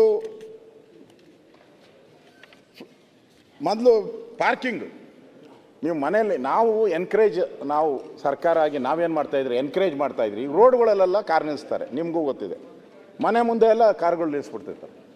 ನೀವು ಪಾರ್ಕಿಂಗ್ ಮಾಡ್ಗಳಿ ಅಂತ ನಾವು ಎನ್ಕರೇಜ್ ಮಾಡ್ತಾಯಿದ್ರಿ ಹಿಂದೆ ನಮ್ಮ ಸರ್ಕಾರ ಇದ್ದಾಗ. ಈಗ ನೀವು ಮನೆ ಒಳಗಡೆ ಕಾರ್ ನಿಲ್ಸ್ಕೊಂಡ್ರೆ ನೀವು ಮನೆಗೆ ಏನು ಟ್ಯಾಕ್ಸ್ ಕಟ್ತಿರಲ್ಲ ಅಷ್ಟೇ ಟ್ಯಾಕ್ಸ್ ಅದಕ್ಕೆ ಕಟ್ಬೇಕು ನೀವು. ಅಲ್ಲ, ನೀವು ಎನ್ಕರೇಜ್ ಮಾಡಬೇಕಾಯ್ತು. ರೋಡಲ್ಲಿ ಗಾಡಿ ನಿಲ್ಲಿಸ್ಬೇಡ್ರಪ್ಪ, ನೀವು ಮನೆ ಒಳಗಡೆ ನಿಲ್ಸ್ಕೊಳ್ರಿ ಅಂತ ಹೇಳಿ ನಾವು ಅದಕ್ಕೆ ಎಕ್ಸಮ್ಷನನ್ನು ಕೊಡಬೇಕಾಯ್ತು. ಈಗ ನೀವು ಮನೆ ಒಳಗಡೆ ನೀವು ಕಾರ್ ನಿಲ್ಲಿಸ್ತೆ ಅದಕ್ಕೂ ಟ್ಯಾಕ್ಸ್ ತಂದುಬಿಟ್ರಿ ನೀವು. ಅಂದರೆ ಯಾವ್ಯಾವ ರೀತಿ ಸುಲಿಗೆ ಮಾಡ್ಬೋದು ಅದೆಲ್ಲ ಮಾಡ್ತಾ ಇದ್ದೀರಾ. ಪಂಚಾಯಿತಿಗಳ ಈ ಖಾತೆಗೆ 1,000 ರೂಪಾಯಿ ಕರೆಕ್ಟಾ? ಪಂಚಾಯಿತಿಗಳ ಈ ಖಾತೆಗೆ 1,000 ಕೊಡಬೇಕು. ಇಲ್ಲಿ ಬೋರ್ಡ್ಗಳನ್ನು ನೋಡ್ತಾ ಇದ್ದೀರಿ. ಈ ಖಾತೆ ಸರಳ, ಸುಸಜ್ಜಿತ. ನೀವು ಫ್ರೀಯಾಗಿ ಮಾಡಿಸ್ಕೊಳ್ಳಿ ಅಧ್ಯಕ್ಷರು. ನಿಮಗೂ ಗೊತ್ತು ಈ ಖಾತೆ ಆಲ್ರೆಡಿ 16 ವರ್ಷಗಳಿಂದ ಖಾತೆ ಅನ್ನೋದು ನನ್ನ ಹೆಸರಲ್ಲಿದೆ. ನನ್ನ ಜಮೀನು ನನ್ನ ಹೆಸರಲ್ಲಿದೆ, ನನ್ನ ಮನೆ ನನ್ನ ಹೆಸರಲ್ಲಿದೆ. ನಾನು ಟ್ಯಾಕ್ಸ್ ಕಟ್ತಾ ಇದ್ದೀನಿ ಸರ್ಕಾರಕ್ಕೆ. ಈಗ ನೀವೇನ ಈ ಖಾತೆ ಮಾಡಬೇಕಾದ್ರೆ ನೀವು ಕಟ್ಟಬೇಕಾದ್ರ ದುಡ್ಡೆಲ್ಲ ಜನ ಯಾಕೆ ಕಟ್ಟಬೇಕು ಈ ಖಾತೆಗೆ? ನಾನು ಖಾತೆ ಮಾಡಿಸ್ಕೊಂಬಿಟ್ಟಿದ್ದೀನಿ, ಹಿಂದೆ ದುಡ್ಡು ಕೊಟ್ಟು ಮಾಡಿಸ್ಕೊಂಡಿದ್ದೀನಿ ನಾನು. ನೀವು ಹೊಸ್ದಾಗಿ ಈ ಖಾತೆ ತಂದ್ಬಿಟ್ಟು ಅದಕ್ಕೂ ದುಡ್ಡು ಫಿಕ್ಸ್ ಮಾಡಿದ್ದೀರಲ್ಲ. ಟ್ರಾನ್ಸ್ಫರ್ ಮಾಡೋದು ಅಷ್ಟೇ ಇದು. ಈ ಖಾತೆ ಅಂದರೆ ಸಿಸ್ಟಮಲ್ಲಿ ತರೋದು ಅಷ್ಟೇ ಇದು. ಕಾಗದ ಪೇಪರಲ್ಲಿರೋದು ಸಿಸ್ಟಮಲ್ಲಿ ತರೋದು ಅಷ್ಟೇ ಇದರಲ್ಲಿ ಏನು ದುಡ್ಡು? ಅದನ್ನು ಜನಗಳ ಮೇಲೆ ಹಾಕಿದ್ದೀರ. ಇದು ಅನ್ಯಾಯ ಅಲ್ಲ? ಇದೇನಾಗಿದೆ, ಬೆಂಗಳೂರು ಜನ ಎಲ್ಲ ಈಗೇನೇನು ಮಾತಾಡೋರೆ, ಇದು ಈ ಖಾತೆ ಅಲ್ಲ, ಈ ಖ್ಯಾತೆ ಅಂತ ಹೇಳ್ತಾ ಇದ್ದಾರೆ. ಈ ಖಾತಾ ಅಲ್ಲ, ಇದು ಈ ಖ್ಯಾತೆ ಅಂತ ಹೇಳ್ತಾ ಇದ್ದಾರೆ. ಇನ್ನು ಹಳ್ಳಿಗಳಲ್ಲಿ ಎಷ್ಟೆಷ್ಟು ದುಡ್ಡು ಸೇಲ್ ಮಾಡ್ತಾರೋ ಗೊತ್ತಿಲ್ಲ ನನಗೆ.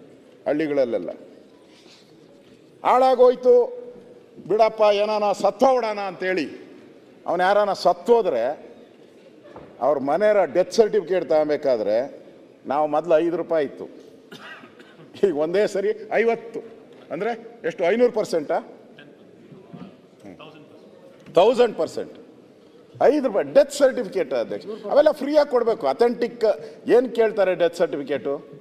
ದಾಖಲೆಗೋಸ್ಕರ ಕೇಳೋದು, ಆಸ್ತಿ ವರ್ಗಾವಣೆ ಅದಕ್ಕೋಸ್ಕರ. ಇಂಥವು ಬರ್ತ್ ಸರ್ಟಿಫಿಕೇಟು, ಡೆತ್ ಸರ್ಟಿಫಿಕೇಟು, ಹುಟ್ತಾನೆ ಟ್ಯಾಕ್ಸು, ಸಾಯ್ಬೇಕಾದ್ರೂ ಟ್ಯಾಕ್ಸು, ಅದಕ್ಕೂ ಹಾಕಿದಿರಲ್ಲ ನೀವು ಜನನ ಇದಕ್ಕೆ. ಆಮೇಲೆ ಇದರಿಂದ 2 ರೂಪಾಯಿ ಇತ್ತು ಮೊದಲು, ಅದನ್ನು 20 ರೂಪಾಯಿ ಮಾಡಿದ್ದಾರೆ.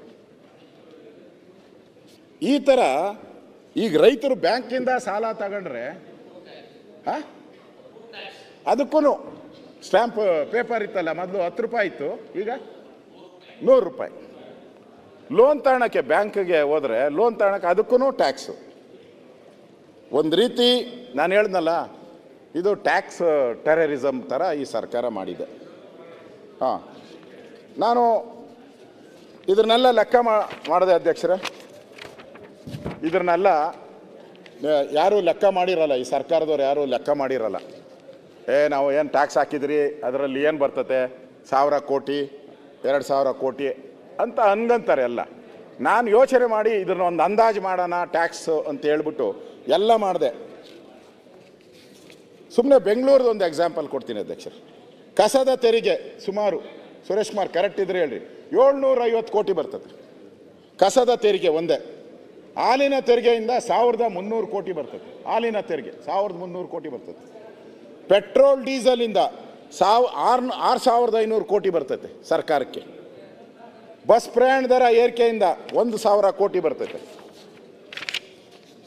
ವಾಹನಗಳ ನೋಂದಣಿ ಶುಲ್ಕ 3300 ಕೋಟಿ ಅಡಿಷನಲ್ ಟ್ಯಾಕ್ಸ್ ಹಾಕಿರೋದು ಇವರು. ಅಡಿಷನಲ್ ಟ್ಯಾಕ್ಸ್ ನಾನು ಹೇಳ್ತಾ ಇರೋದು, ಹಳೆ ಟ್ಯಾಕ್ಸ್ ಅಲ್ಲ. ಕಾವೇರಿ ಕುಡಿಯುವ ನೀರಿನ ದರ 600 ಕೋಟಿ ಎಕ್ಸ್ಟ್ರಾ ಬೆಂಗಳೂರು ಜನತೆ ಮೇಲೆ ತೆರಿಗೆಯನ್ನು ಹಾಕಿದ್ದಾರೆ, 600 ಕೋಟಿ. ಒಳಚರಂಡಿ ದಂಡಗಳು 5 ಕೋಟಿ. ಮದ್ಯ ಎಣ್ಣೆ 3000 ಕೋಟಿ. ಮದ್ಯದ ಲೈಸೆನ್ಸ್ಗೆ 300 ಕೋಟಿ. ವಿದ್ಯುತ್ ದರ ಏರಿಕೆ 12,000 ಕೋಟಿ. ಮೆಟ್ರೋ ಪ್ರಯಾಣದಿಂದ 450 ಕೋಟಿ ಎಕ್ಸ್ಟ್ರಾ. ಆಸ್ತಿಗಳ ಮಾರ್ಗಸೂಚಿ ದರ ಜಾಸ್ತಿ ಮಾಡಿದಾರ 4000 ಕೋಟಿ. ಸ್ಟ್ಯಾಂಪ್ ಡ್ಯೂಟಿ ಹೆಚ್ಚಳ 2000 ಕೋಟಿ. ವೃತ್ತಿ ತೆರಿಗೆ ಹೆಚ್ಚಳ 150 ಕೋಟಿ. ಸರ್ಕಾರಿ ಕಾಲೇಜುಗಳೆಲ್ಲ ಶೈಕ್ಷಣಿಕ ಶುಲ್ಕ 15 ಕೋಟಿ. ಸರ್ಕಾರಿ ಆಸ್ಪತ್ರೆ ಸೇವಾ ಶುಲ್ಕ 5 ಕೋಟಿ. ಮೃಗಾಲಯ ಪ್ರವೇಶ 25 ಕೋಟಿ. ಕಾರ್ಮಿಕ ಕಲ್ಯಾಣ 2 ಕೋಟಿ. BBMP ನಕ್ಷೆ ಮಂಜೂರಾತಿ ಶುಲ್ಕ 5000 ಕೋಟಿ. BDS ಒತ್ತು 5 ಕೋಟಿ. ಏಕನಿವೇಶನ ಶುಲ್ಕ 15,000 ಕೋಟಿ. ಜನನ ಮರಣ ಪತ್ರ 10 ಕೋಟಿ. ಎಲ್ಲ 56,400 ಅಂದಾಜು 56,422 ಕೋಟಿ ಟ್ಯಾಕ್ಸ್ ಹಾಕಿದ್ದಾರೆ. ಈ ಸರ್ಕಾರ ಬಂದ ಮೇಲೆ 56,422 ಕೋಟಿ ಅಂದಾಜು ಟ್ಯಾಕ್ಸ್ ಹಾಕಿದ್ದೀರ. ನಿಮಗೆ ಗ್ಯಾರಂಟಿಗಳಿಗೆ ಎಷ್ಟು ಬೇಕು? ನೀವು ಹೇಳೋ ಪ್ರಕಾರ 55,000 ಕೋಟಿ ಏನೋ ಹೇಳಿದ್ದೀರ, 56,000 ಕೋಟಿ. ಇಲ್ಲಿ ಕಲೆಕ್ಟ್ ಮಾಡ್ತಾ ಇರೋದು ನೀವು 50, ಅದನ್ನು ಇವಾಗ ಡಿಸ್ಕೌಂಟ್ ಹೊಡಿತಾ ಇದ್ದಾರಲ್ಲ, ಅದನ್ನು 40,000ಕ್ಕೆ ಕಡಿಮೆ ಮಾಡಿದ್ದೀರ. ಇರಲಿ, ಇಲ್ಲಿ ನೀವು ಕಲೆಕ್ಟ್ ಮಾಡಿದ ಹೊಸದಾಗಿ ನೀವು ಹಾಕಿರೋ ಟ್ಯಾಕ್ಸು ಜನಗಳ ಮೇಲೆ ಬರೆ ಹಿಡ್ದಿರೋದು, ಜನಗಳ ಮೇಲೆ ಹೊರೆ ಹಾಕಿರೋದು, ಈ ಟ್ಯಾಕ್ಸ್ ಟೆರರಿಸಮ್ ಬಂದಿರೋದು 56,422 ಕೋಟಿ.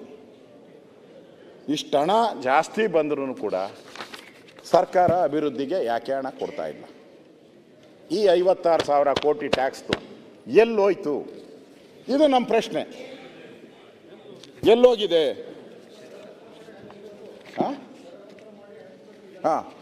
ಎಲ್ಲಿ? ನಾನು ಸರ್ಕಾರವನ್ನು ಸುಮ್ಮನೆ ಹಂಗೆ ತಗೊಳ್ಳಲ್ಲ. ಏನೋ ನೀವು ಸರಿ ಇಲ್ಲ, ನೀವು ಹಂಗೆ ಮಾಡಿಲ್ಲ, ಅಂಕಿ ಅಂಶ ಕೊಟ್ಟಿದ್ದೀನಿ, ನಾನು ಡಾಟಾಸ್ ಕೊಟ್ಟಿದ್ದೀನಿ. ನೀವು ಗ್ಯಾರಂಟಿಗೆ ಏನು ಖರ್ಚು ಮಾಡ್ತೀರಾ, ಟ್ಯಾಕ್ಸ್ ಏನು ಹೆಚ್ಚು ಮಾಡಿದ್ದೀರಾ, ಅದಲ್ದಿರ ನಮ್ಮದು ರೆಗ್ಯುಲರ್ ಇನ್ಕಮ್ ಏನು ಬರುತ್ತೆ ಎಲ್ಲನೂ ಬಿಡಿಸಿ ಹೇಳಿದ್ದೀನಿ ನಾನು. ಇಷ್ಟಾದ್ರೂ ಕಾಂಗ್ರೆಸ್ ಶಾಸಕರ ಅಳಲು ಇನ್ನೂ ನಿಂತಿಲ್ಲ. ಇದು ಇಡೀ ರಾಜ್ಯದ್ದು, ಇವತ್ತು ಇಡೀ ರಾಜ್ಯದ್ದು ನಾನು ಹೇಳ್ತಾ ಇದ್ದೀನಿ. ಈಗ ಬೆಂಗಳೂರಿಗೆ ಬಂದರೆ ರಾಜ್ಯದ್ದು ಆಯಿತು. ಬೆಂಗಳೂರಿಗೂ ಒಂದು ಸ್ವಲ್ಪ ಬೆಂಗಳೂರ್ದು ಹೇಳ್ಬಿಡ್ತೀನಿ. ಇದು ಬೆಂಗಳೂರಂತೂ ಕೂಡ ವಿಧಾನಸೌಧದ ಒಂದು ರೌಂಡು ಸುತ್ತಾಕ ಬಂದ್ಬಿಟ್ರೆ ನೀವು ಬರ್ತೀರ ಅಲ್ಲಿ. ನಮಗೆ ಜ್ಞಾಪಕ ಬಂತು ಒಂದು, ಭಗವಾನ್ ಬುದ್ಧ ಇದ್ದ. ಭಗವಾನ್ ಬುದ್ಧ ಒಂದು ಮಾತನ್ನೇ ಹೇಳ್ದ. ಯಾರೋ ಹೋಗಿ ಹೇಳ್ತಾಳೆ, ನೀನು ದೇವರಲ್ಲಪ್ಪ ಬುದ್ಧ, ನೀನು ಮನ್ಸು ಮಾಡಿದ್ರೆ ನನ್ನ ಗಂಡನ್ನ ಉಳಿಸ್ಕೊಡ್ಬೋದು ಅಂತ. ಆರಾಮ್ಸಾಗಿ ಉಳಿಸ್ಕೊಡ್ತೀನಿ, ಏನು ತಲೆ ಕೆಡ್ಸ್ಕೊಂಬೇಡ, ಏನು ಮಾಡಬೇಕು ಅಂತ. ಸಾವಿಲ್ಲದ ಮನೆಯಲ್ಲಿ ಸಾಸಿವೆ ತತ್ತ ಅಂತಿದ್ರು. 5 ನಿಮಿಷದಾಗ ತತ್ತೀನಿ ಅಂತ ಓದ್ಲು. ಎಲ್ಲರ ಮನೆಗೂ ನಮ್ಮ ತಾತ ಸತ್ತವ್ರೆ, ಅಜ್ಜಿ ಸತ್ತವ್ರೆ, ಚಿಕ್ಕಪ್ಪ ಸತ್ತ, ಯಾರ ಮನೇಲೂ ಇಲ್ಲ. ಬುದ್ಧ ಮಗು ಆಯಿತು. ನೋಡಿ ಗೈಡ್ ಹೆಂಗೆ ಮಾಡ್ತಾರೆ ನಮಗೆ. ಅಂದರೆ ಸರ್ಕಾರಕ್ಕೆ ನಾವು ತಿವಿತಾ ಇದ್ರೆ ಇನ್ನಷ್ಟು ತಿವಿರಿ ಅಂತ ಅವರು ನಿಮ್ಮ ವಿರುದ್ಧ ಹಾಗೆ ನಮ್ಮ ಡಿ ಕೆ ಶಿವಕುಮಾರ್ ಹೇಳ್ತಾ ಇದ್ದಾರೆ. ನಮ್ಮ ಡಿ ಕೆ ಶಿವಕುಮಾರ್ ಅವರೊಂದು ಘೋಷಣೆ ಮಾಡಿದ್ದಾರೆ, ಬೆಂಗಳೂರಿನ ಯಾವುದಾದ್ರೂ ಒಂದು ರಸ್ತೆ, ಗುಂಡಿ ಇಲ್ಲದ ರಸ್ತೆಗಳನ್ನು ಕೊಡಿ, ನಾನು ಬೆಂಗಳೂರನ್ನು ಅಭಿವೃದ್ಧಿ ಮಾಡಕ್ಕೆ ಬಿಡ್ತೀನಿ. ಈ ವಿಧಾನಸೌಧದ ಒಂದು ರೌಂಡ್ ಸುತ್ಕೊಂಬಂದ್ಬಿಟ್ರೆ ನೀವು 1,500 ಗುಂಡಿ. ಮೊನ್ನೆ ಹೋದೆ, ನಮ್ಮ ಯಾರೋ ಮಾಧ್ಯಮದ ಸ್ನೇಹಿತರು ಹೇಳಿದ್ರು, ಸರ್ ನೀವು ಒಂದು ರೌಂಡ್ ಹಾಕೊಂಬಂದ್ಬಿಡಿ, ನಿಮಗೊಂದು ಐಡಿಯಾ ಬರ್ತೈತೆ ಅಂತ. ನಾವು ಒಂದು ರೌಂಡ್ ಹೋದೆ, 1,500ಕ್ಕೂ ಮೇಲೆ ಗುಂಡಿ ಬಿದ್ದಿದ್ದು. ಯಾವ ರಸ್ತೆನೂ ಇಲ್ಲ ಅಧ್ಯಕ್ಷರೇ, ನೀವು ಚೆಕ್ ಮಾಡಿ ತೋರಿಸ್ಬಿಡಿ. ನಾನು ಹಂಗೇನ ಕೊಟ್ಬಿಟ್ರೆ ಇದೇ ಸದನದಲ್ಲಿ ಡಿ ಕೆ ಶಿವಕುಮಾರ್ ಅವ್ರಿಗೆ ನಾವು ಅಭಿನಂದನೆ ತುರ ಯಾಕೆ ಅಭಿನಂದನೆ ಮಾಡಿ ಅವ್ರಿಗೆ ಅವಾರ್ಡು ಕೊಟ್ಬಿಡೋಣ, ಯಾವುದಾನ ಒಂದು ಪದ್ಮಭೂಷಣನೋ ಏನೋ ಅವಾರ್ಡು ಕೊಟ್ಬಿಡೋಣ. ಒಂದು ರಸ್ತೆನೂ ನೆಮ್ಮದಿಯಾಗಿಲ್ಲ. ಅದಕ್ಕೆ ಬರ್ತೀನಿ ಡಾಕ್ಟ್ರೇಟು ಬೆಂಗಳೂರು. ಅದರಿಂದ ಇಲ್ಲಿ ಪ್ರಾರಂಭದಲ್ಲಿ ಏನು ಹೇಳಿದ್ರು, D K Shivakumar Bengaluru incharge ಮಾಡಿದಾಗ ಮೊದಲು ಪವರ್ ಮಿನಿಸ್ಟರ್ ಆಗಿದ್ರು ಅವರು.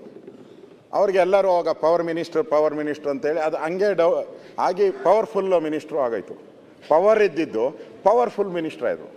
ಅವ್ರು ಬೆಂಗಳೂರು ಬಂದಾಗ ಏನಂತಂದರು, ಎಲ್ಲ ಒಂದು ಕಲರ್ಫುಲ್ ಕನಸು, ಒಂದು ಕಲರ್ಫುಲ್ ಏನೋ ಡಿ ಕೆ ಬಂದಿದ್ದಾರೆ, ಏನು ಹೇಳಿದ್ರು ದುಡ್ಡು ತಗೊಂಬಂದ್ಬಿಡ್ತಾರೆ. ಅವ್ರು ಕೊಡ್ಲಿಂದ ಒದ್ದು ಹೆಂಗೆ CM ಪದವಿನ ಒದ್ದು ಕಿತ್ಕೊಂತೀನಿ ಅಂತ ಹೇಳಿದ್ರಲ್ಲ, ಹಂಗೆ ದುಡ್ಡನ್ನು ಒದ್ದು ಕಿತ್ಕೊಂಬಂದ್ಬಿಟ್ಟು ಬೆಂಗಳೂರು ಕೊಡ್ತಾರೆ. ಯಾಕಂದರೆ ಬೆಂಗಳೂರು ಇಡೀ ರಾಜ್ಯದಲ್ಲಿ 60% 65% ಆದಾಯ ಕೊಡುವಂಥ ಒಂದು ಜಿಲ್ಲೆ. ಕೊಡ್ತಾರೆ ಅಂತ ಕನಸು ಕಂಡಿದ್ರಿ, ಎಲ್ಲರೂ ಕನಸು ಕಂಡಿದ್ರಿ. ಇವತ್ತು ಅದನ್ನು ಬದಲಾವಣೆ ಆಗ್ತೈತೆ. ಏನೋ ಒಂಥರ ಈ ಕಿಂದರ್ ಜೋಗಿ ಬಂದವನೇ, ಈ ಕಿಂದರ್ ಜೋಗಿ ಬಂದಾಗ ಇಲಿಗಳೆಲ್ಲ ಹಿಂದೆ ಹೋದ್ವಲ್ಲ, ಹಂಗೆ ಎಲ್ಲ ಇಲಿಗಳ ಥರ ಎಲ್ಲ ಬೆಂಗಳೂರು ಜನ ಹೋಗ್ಬಿಟ್ರು. ಆ ಕಿಂದರ್ ಜೋಗಿ ಏನು ಮಾಡ್ದ, ಅದೇ ಕೆಲಸ ಡಿ ಕೆ ಶಿವಕುಮಾರ್ ಕರ್ಕೊಂಡೋದ, ಬೆಟ್ಟದ ಹತ್ರಕ್ಕೆ ಹೋಗಿ ಊದದ, ಎಲ್ಲ ಇಲಿಗಳೆಲ್ಲ ಹೋಗಿ ಹಳ್ಳಕ್ಕೆ ಬಿದ್ದೋದು. ಹಂಗೆ ಇವತ್ತು ನಾವೆಲ್ಲ ಬೆಂಗಳೂರು ಜನ ಇವತ್ತು ಅನುಭವಿಸ್ತಾ ಇದ್ದೀರಿ ಇವರ ಕಷ್ಟದಿಂದ. ಇವತ್ತು ಬ್ರ್ಯಾಂಡ್ ಬ್ಯಾಂಗ್ಳೂರು ಹೋಗಿ ಬ್ಯಾಡ್ ಬೆಂಗಳೂರು ಆಗಿದೆ. ಇವತ್ತು ಇದಿತ್ತಲ್ಪ ತೇಲ್ತಾ ಇರೋದು ಆಗಿದೆ. ಇವತ್ತು ರಸ್ತೆಗಳು ಗುಂಡಿ ಬಿದ್ದಿದೆ. ಇವತ್ತು ಈ ಪರಿಸ್ಥಿತಿಯನ್ನು ನಾವು ನೋಡ್ತಾ ಇದ್ದೀರಿ. ಈ ಪರಿಸ್ಥಿತಿನ ನಾವು ನೋಡ್ತಾ ಇದ್ದೀರಿ ಇವತ್ತು. ಅಧ್ಯಕ್ಷರೇ, ಇಲ್ಲಿ ಇವತ್ತು ನಾವು ಬೆಂಗಳೂರಿನ ಹೊಸ ರೂಪ ಕೊಡ್ತೀರಿ ಅಂತ ಹೇಳ್ಬಿಟ್ಟು ಇಲ್ಲಿ ಯೋಜನೆ ಮಾಡಿದರೆ, ಇಲ್ಲಿ ಕಾಮಗಾರಿಗಳು ಅಷ್ಟೇ, ಕಾಮಗಾರಿಗಳು ಕೂಡ ಸರಿಯಾಗಿ ನಡೀತಾ ಇಲ್ಲ. ಒಂಥರ ಎಲ್ಲ ಮಾಯವೋ ಅನ್ನೋ ರೀತಿ ಯಾಮಾರಿದ್ರೆ ಮಳೆ ಗುಂಡಿಗಳು ಸಾವು ಆಗೋಗ್ತೈತೆ. ಒಂದಿನ ನಾವು ಮಾಯ ಆಗೋಗ್ತೀರಿ ಅನ್ನೋ ಸ್ಥಿತಿಯಲ್ಲಿ ಇವತ್ತು ನಮಗೆ ಇವತ್ತು ಕಾಣಿಸ್ತಾ ಇದೆ ಅಧ್ಯಕ್ಷರೇ. ಈ ಒಂದು ದೃಷ್ಟಿಯಿಂದ ನಾನು ಹೇಳೋವಂಥದ್ದು ಇವತ್ತು ನಮಗೆ ಬೇಕಾಗಿರೋವಂಥದ್ದು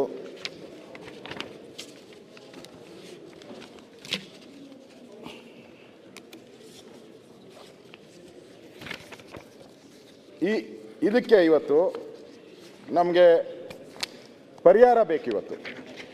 ಈ ರಸ್ತೆಗಳ ಗುಂಡಿಗಳನ್ನು ನಾನು ಸರ್ಕಾರನ ಕೇಳ್ತೀನಿ. 2 ವರ್ಷ 3 ತಿಂಗಳಾಯಿತು, ಯಾವಾಗ ಮುಚ್ಚುತ್ತೀರಾ? ತೇಲುತ್ತಿರುವ ಬೆಂಗಳೂರು ಆಯಿತು, ತೆಪ್ಪದ ಬೆಂಗಳೂರು ಆಯಿತು, ಮುಳುಗಿದ ಬೆಂಗಳೂರು ಆಯಿತು. ನಾನು ಮುನಿಯಪ್ಪನವ್ರು ಇದ್ದಾರೆ ಹೇಳ್ತೀನಿ. ಮೊದಲು ನಾನು ಟ್ರಾನ್ಸ್ಪೋರ್ಟ್ ಮಿನಿಸ್ಟರ್ ಇದ್ದಾಗ ಈ ಬಸ್ಸಿನ ಸ್ಪೀಡ್ನ ಕೌಂಟ್ ಮಾಡ್ತೀರಿ. ಸ್ಪೀಡ್ ಕೌಂಟ್ ಮಾಡಿ ಅದನ್ನು ಡ್ರೈವರ್ಗಳಿಗೆ ಫಿಕ್ಸ್ ಮಾಡ್ತೀರಿ. ನೀನು ಇಷ್ಟು ಟ್ರಿಪ್ ಮಾಡೇಬೇಕು, ಮಾಡಿಲ್ಲ ಅಂದರೆ ಒಂದು ಸಂಬಳ ಕಟ್ ಮಾಡ್ತಾ ಇದ್ದೀರಿ. ಇವತ್ತು 15 ಕಿಲೋಮೀಟ್ರ್ ಇತ್ತು, ಇವತ್ತು ಅದು 9 ಕಿಲೋಮೀಟ್ರ್ ಬಂದಿದೆ.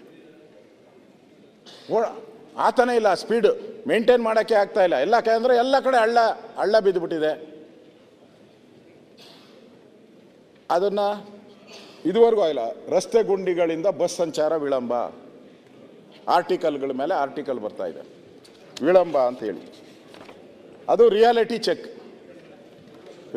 ಚೆಕ್ ಮಾಡಿದ್ದಾರೆ ಅದರಲ್ಲಿ. ವಿಜಯ ಕರ್ನಾಟಕ, ವಿಜಯವಾಣಿ, ಉದಯವಾಣಿ. ರಸ್ತೆಗಳು ಗುಂಡಿಮಯ.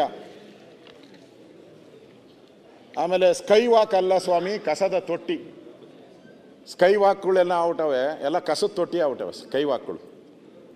ನಾನಂತೂ ಸ್ಕೈ ವಾಕಲ್ಲಿ ಯಾರು ಓಡಾಡೋದೇ ನೋಡಿಲ್ಲ, ಎಲ್ಲ ತುಂಬಿಟ್ಟಿದ್ದಾರೆ, ಕಸ ತುಂಬಿಟ್ಟಿದ್ದಾರೆ. ಅಲ್ಲಿ ಏನೇನು ನಡಿಬೋದೋ ಆ ಎಲ್ಲ ವಿಚಾರಗಳು ನಡೀತಾ ಇದೆ. ಈ ಥರ ಈ ಬ್ಯಾಡ್ ಬೆಂಗಳೂರಿಂದ ಬ್ಯಾಡ್ ರೆಕಾರ್ಡ್ ಒಂದು ಆಗಿದೆ. ನಾವು ವಿಶ್ವದಲ್ಲಿ ಇವಾಗ ಥರ್ಡಲ್ಲಿದ್ದೀರಿ. ನಾವು ಬ್ಯಾಡ್ ಸಿಟಿಯಲ್ಲಿ ಥರ್ಡ್ಗೆ ಬಂದ್ಬಿಟ್ಟಿದ್ದೀರಿ ನಾವು ವಿಶ್ವದಲ್ಲಿ ಇವಾಗ. ಬ್ಯಾಡ್ ಸಿಟಿ ಇದು. ಒಟ್ಟು ನಮ್ಮಲ್ಲಿ ಆರ್ಟೀರಿಯಲ್ ರಸ್ತೆಗಳು ಮತ್ತು ಸಬ್ ಆರ್ಟಿರಿಯಲ್ ರಸ್ತೆಗಳು ಉದ್ದ 874 ಕಿಲೋಮೀಟರ್ ಇದೆ ಬೆಂಗಳೂರಲ್ಲಿ. ಇದಕ್ಕೆ ಇದುವರೆಗೂ ಖರ್ಚು ಮಾಡಿರೋದು 5,000 ಕೋಟಿ ಖರ್ಚು ಮಾಡಿದ್ದಾರೆ ಹಣ. ನನ್ನ ಹತ್ರ ಟೆಂಡರ್ ಕಾಪಿ ಎಲ್ಲ ಇದೆ ಇಲ್ಲಿ. 5,000 ಕೋಟಿ ಖರ್ಚು ಮಾಡಿದ್ದಾರೆ ಆರ್ಟೀರಿಯಲ್ ಸಬ್ ಆರ್ಟಿರಿಯಲ್ ರೋಡ್ಗಳಿಗೆ. ನೀವು ಬೆಂಗಳೂರು ರಸ್ತೆ ನೋಡ್ಬಿಟ್ರೆ ಎಲ್ಲ ಮಾಯವಾಗೋಗ್ಬಿಟ್ಟಿದೆ. ಎಲ್ಲಿ ಖರ್ಚು ಮಾಡಿದ್ದಾರೆ ಈ ದುಡ್ಡು? 5,000 ಕೋಟಿ ಎಲ್ಲೋಯ್ತು? ಇಲ್ಲ, ದುಡ್ಡು ಈ ವಾಲ್ಮೀಕಿ ನಿಗಮದಲ್ಲಿ ಕಳೆದೋದಂಗೆ ಎಲ್ಲೋ ಕಳೆದೋಗ್ಬಿಟ್ಟಿರ್ಬೇಕು. ಯಾರೇ ಬೇರೆ ಸರ್, ಎಲ್ಲೋಯ್ತು 5,000 ಕೋಟಿ ಆನ್ ರೆಕಾರ್ಡ್? ನಾನು ಹೇಳ್ತಾ ಇರೋದು ಟೆಂಡರ್ ಫಾರಮ್ಸ್ ಇದೆ ನನ್ನ ಹತ್ರ. RTIನಲ್ಲಿ ಅಪ್ಲೈ ಮಾಡಿ ತಗೊಂಡಿದ್ದೀರಿ. ಇದರ 441 ಪುಟದ ಮಾಹಿತಿ ಕೊಟ್ಟಿದ್ದಾರೆ ನನ್ನ ಹತ್ರ. RTIನಲ್ಲಿ 441 ಪುಟ ಕೊಟ್ಟಿದ್ದಾರೆ. ಇದು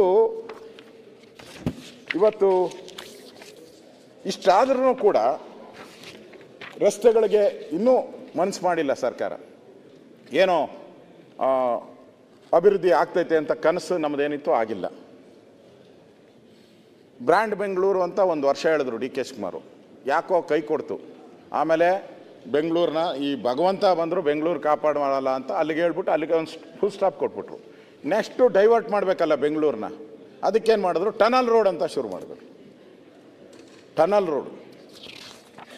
ಟನಲ್ ರೋಡು ಶುರು ಮಾಡ್ಕೊಂಡು ಈ ಟನಲ್ ರೋಡ್ಗೆ ಈಗ ಎಸ್ಟಿಮೇಟ್ ಮಾಡಿದ್ದಾರೆ ಎಷ್ಟು? 16,000ನೋ 18,000 ಕೋಟಿ, 17,000 ಕೋಟಿ.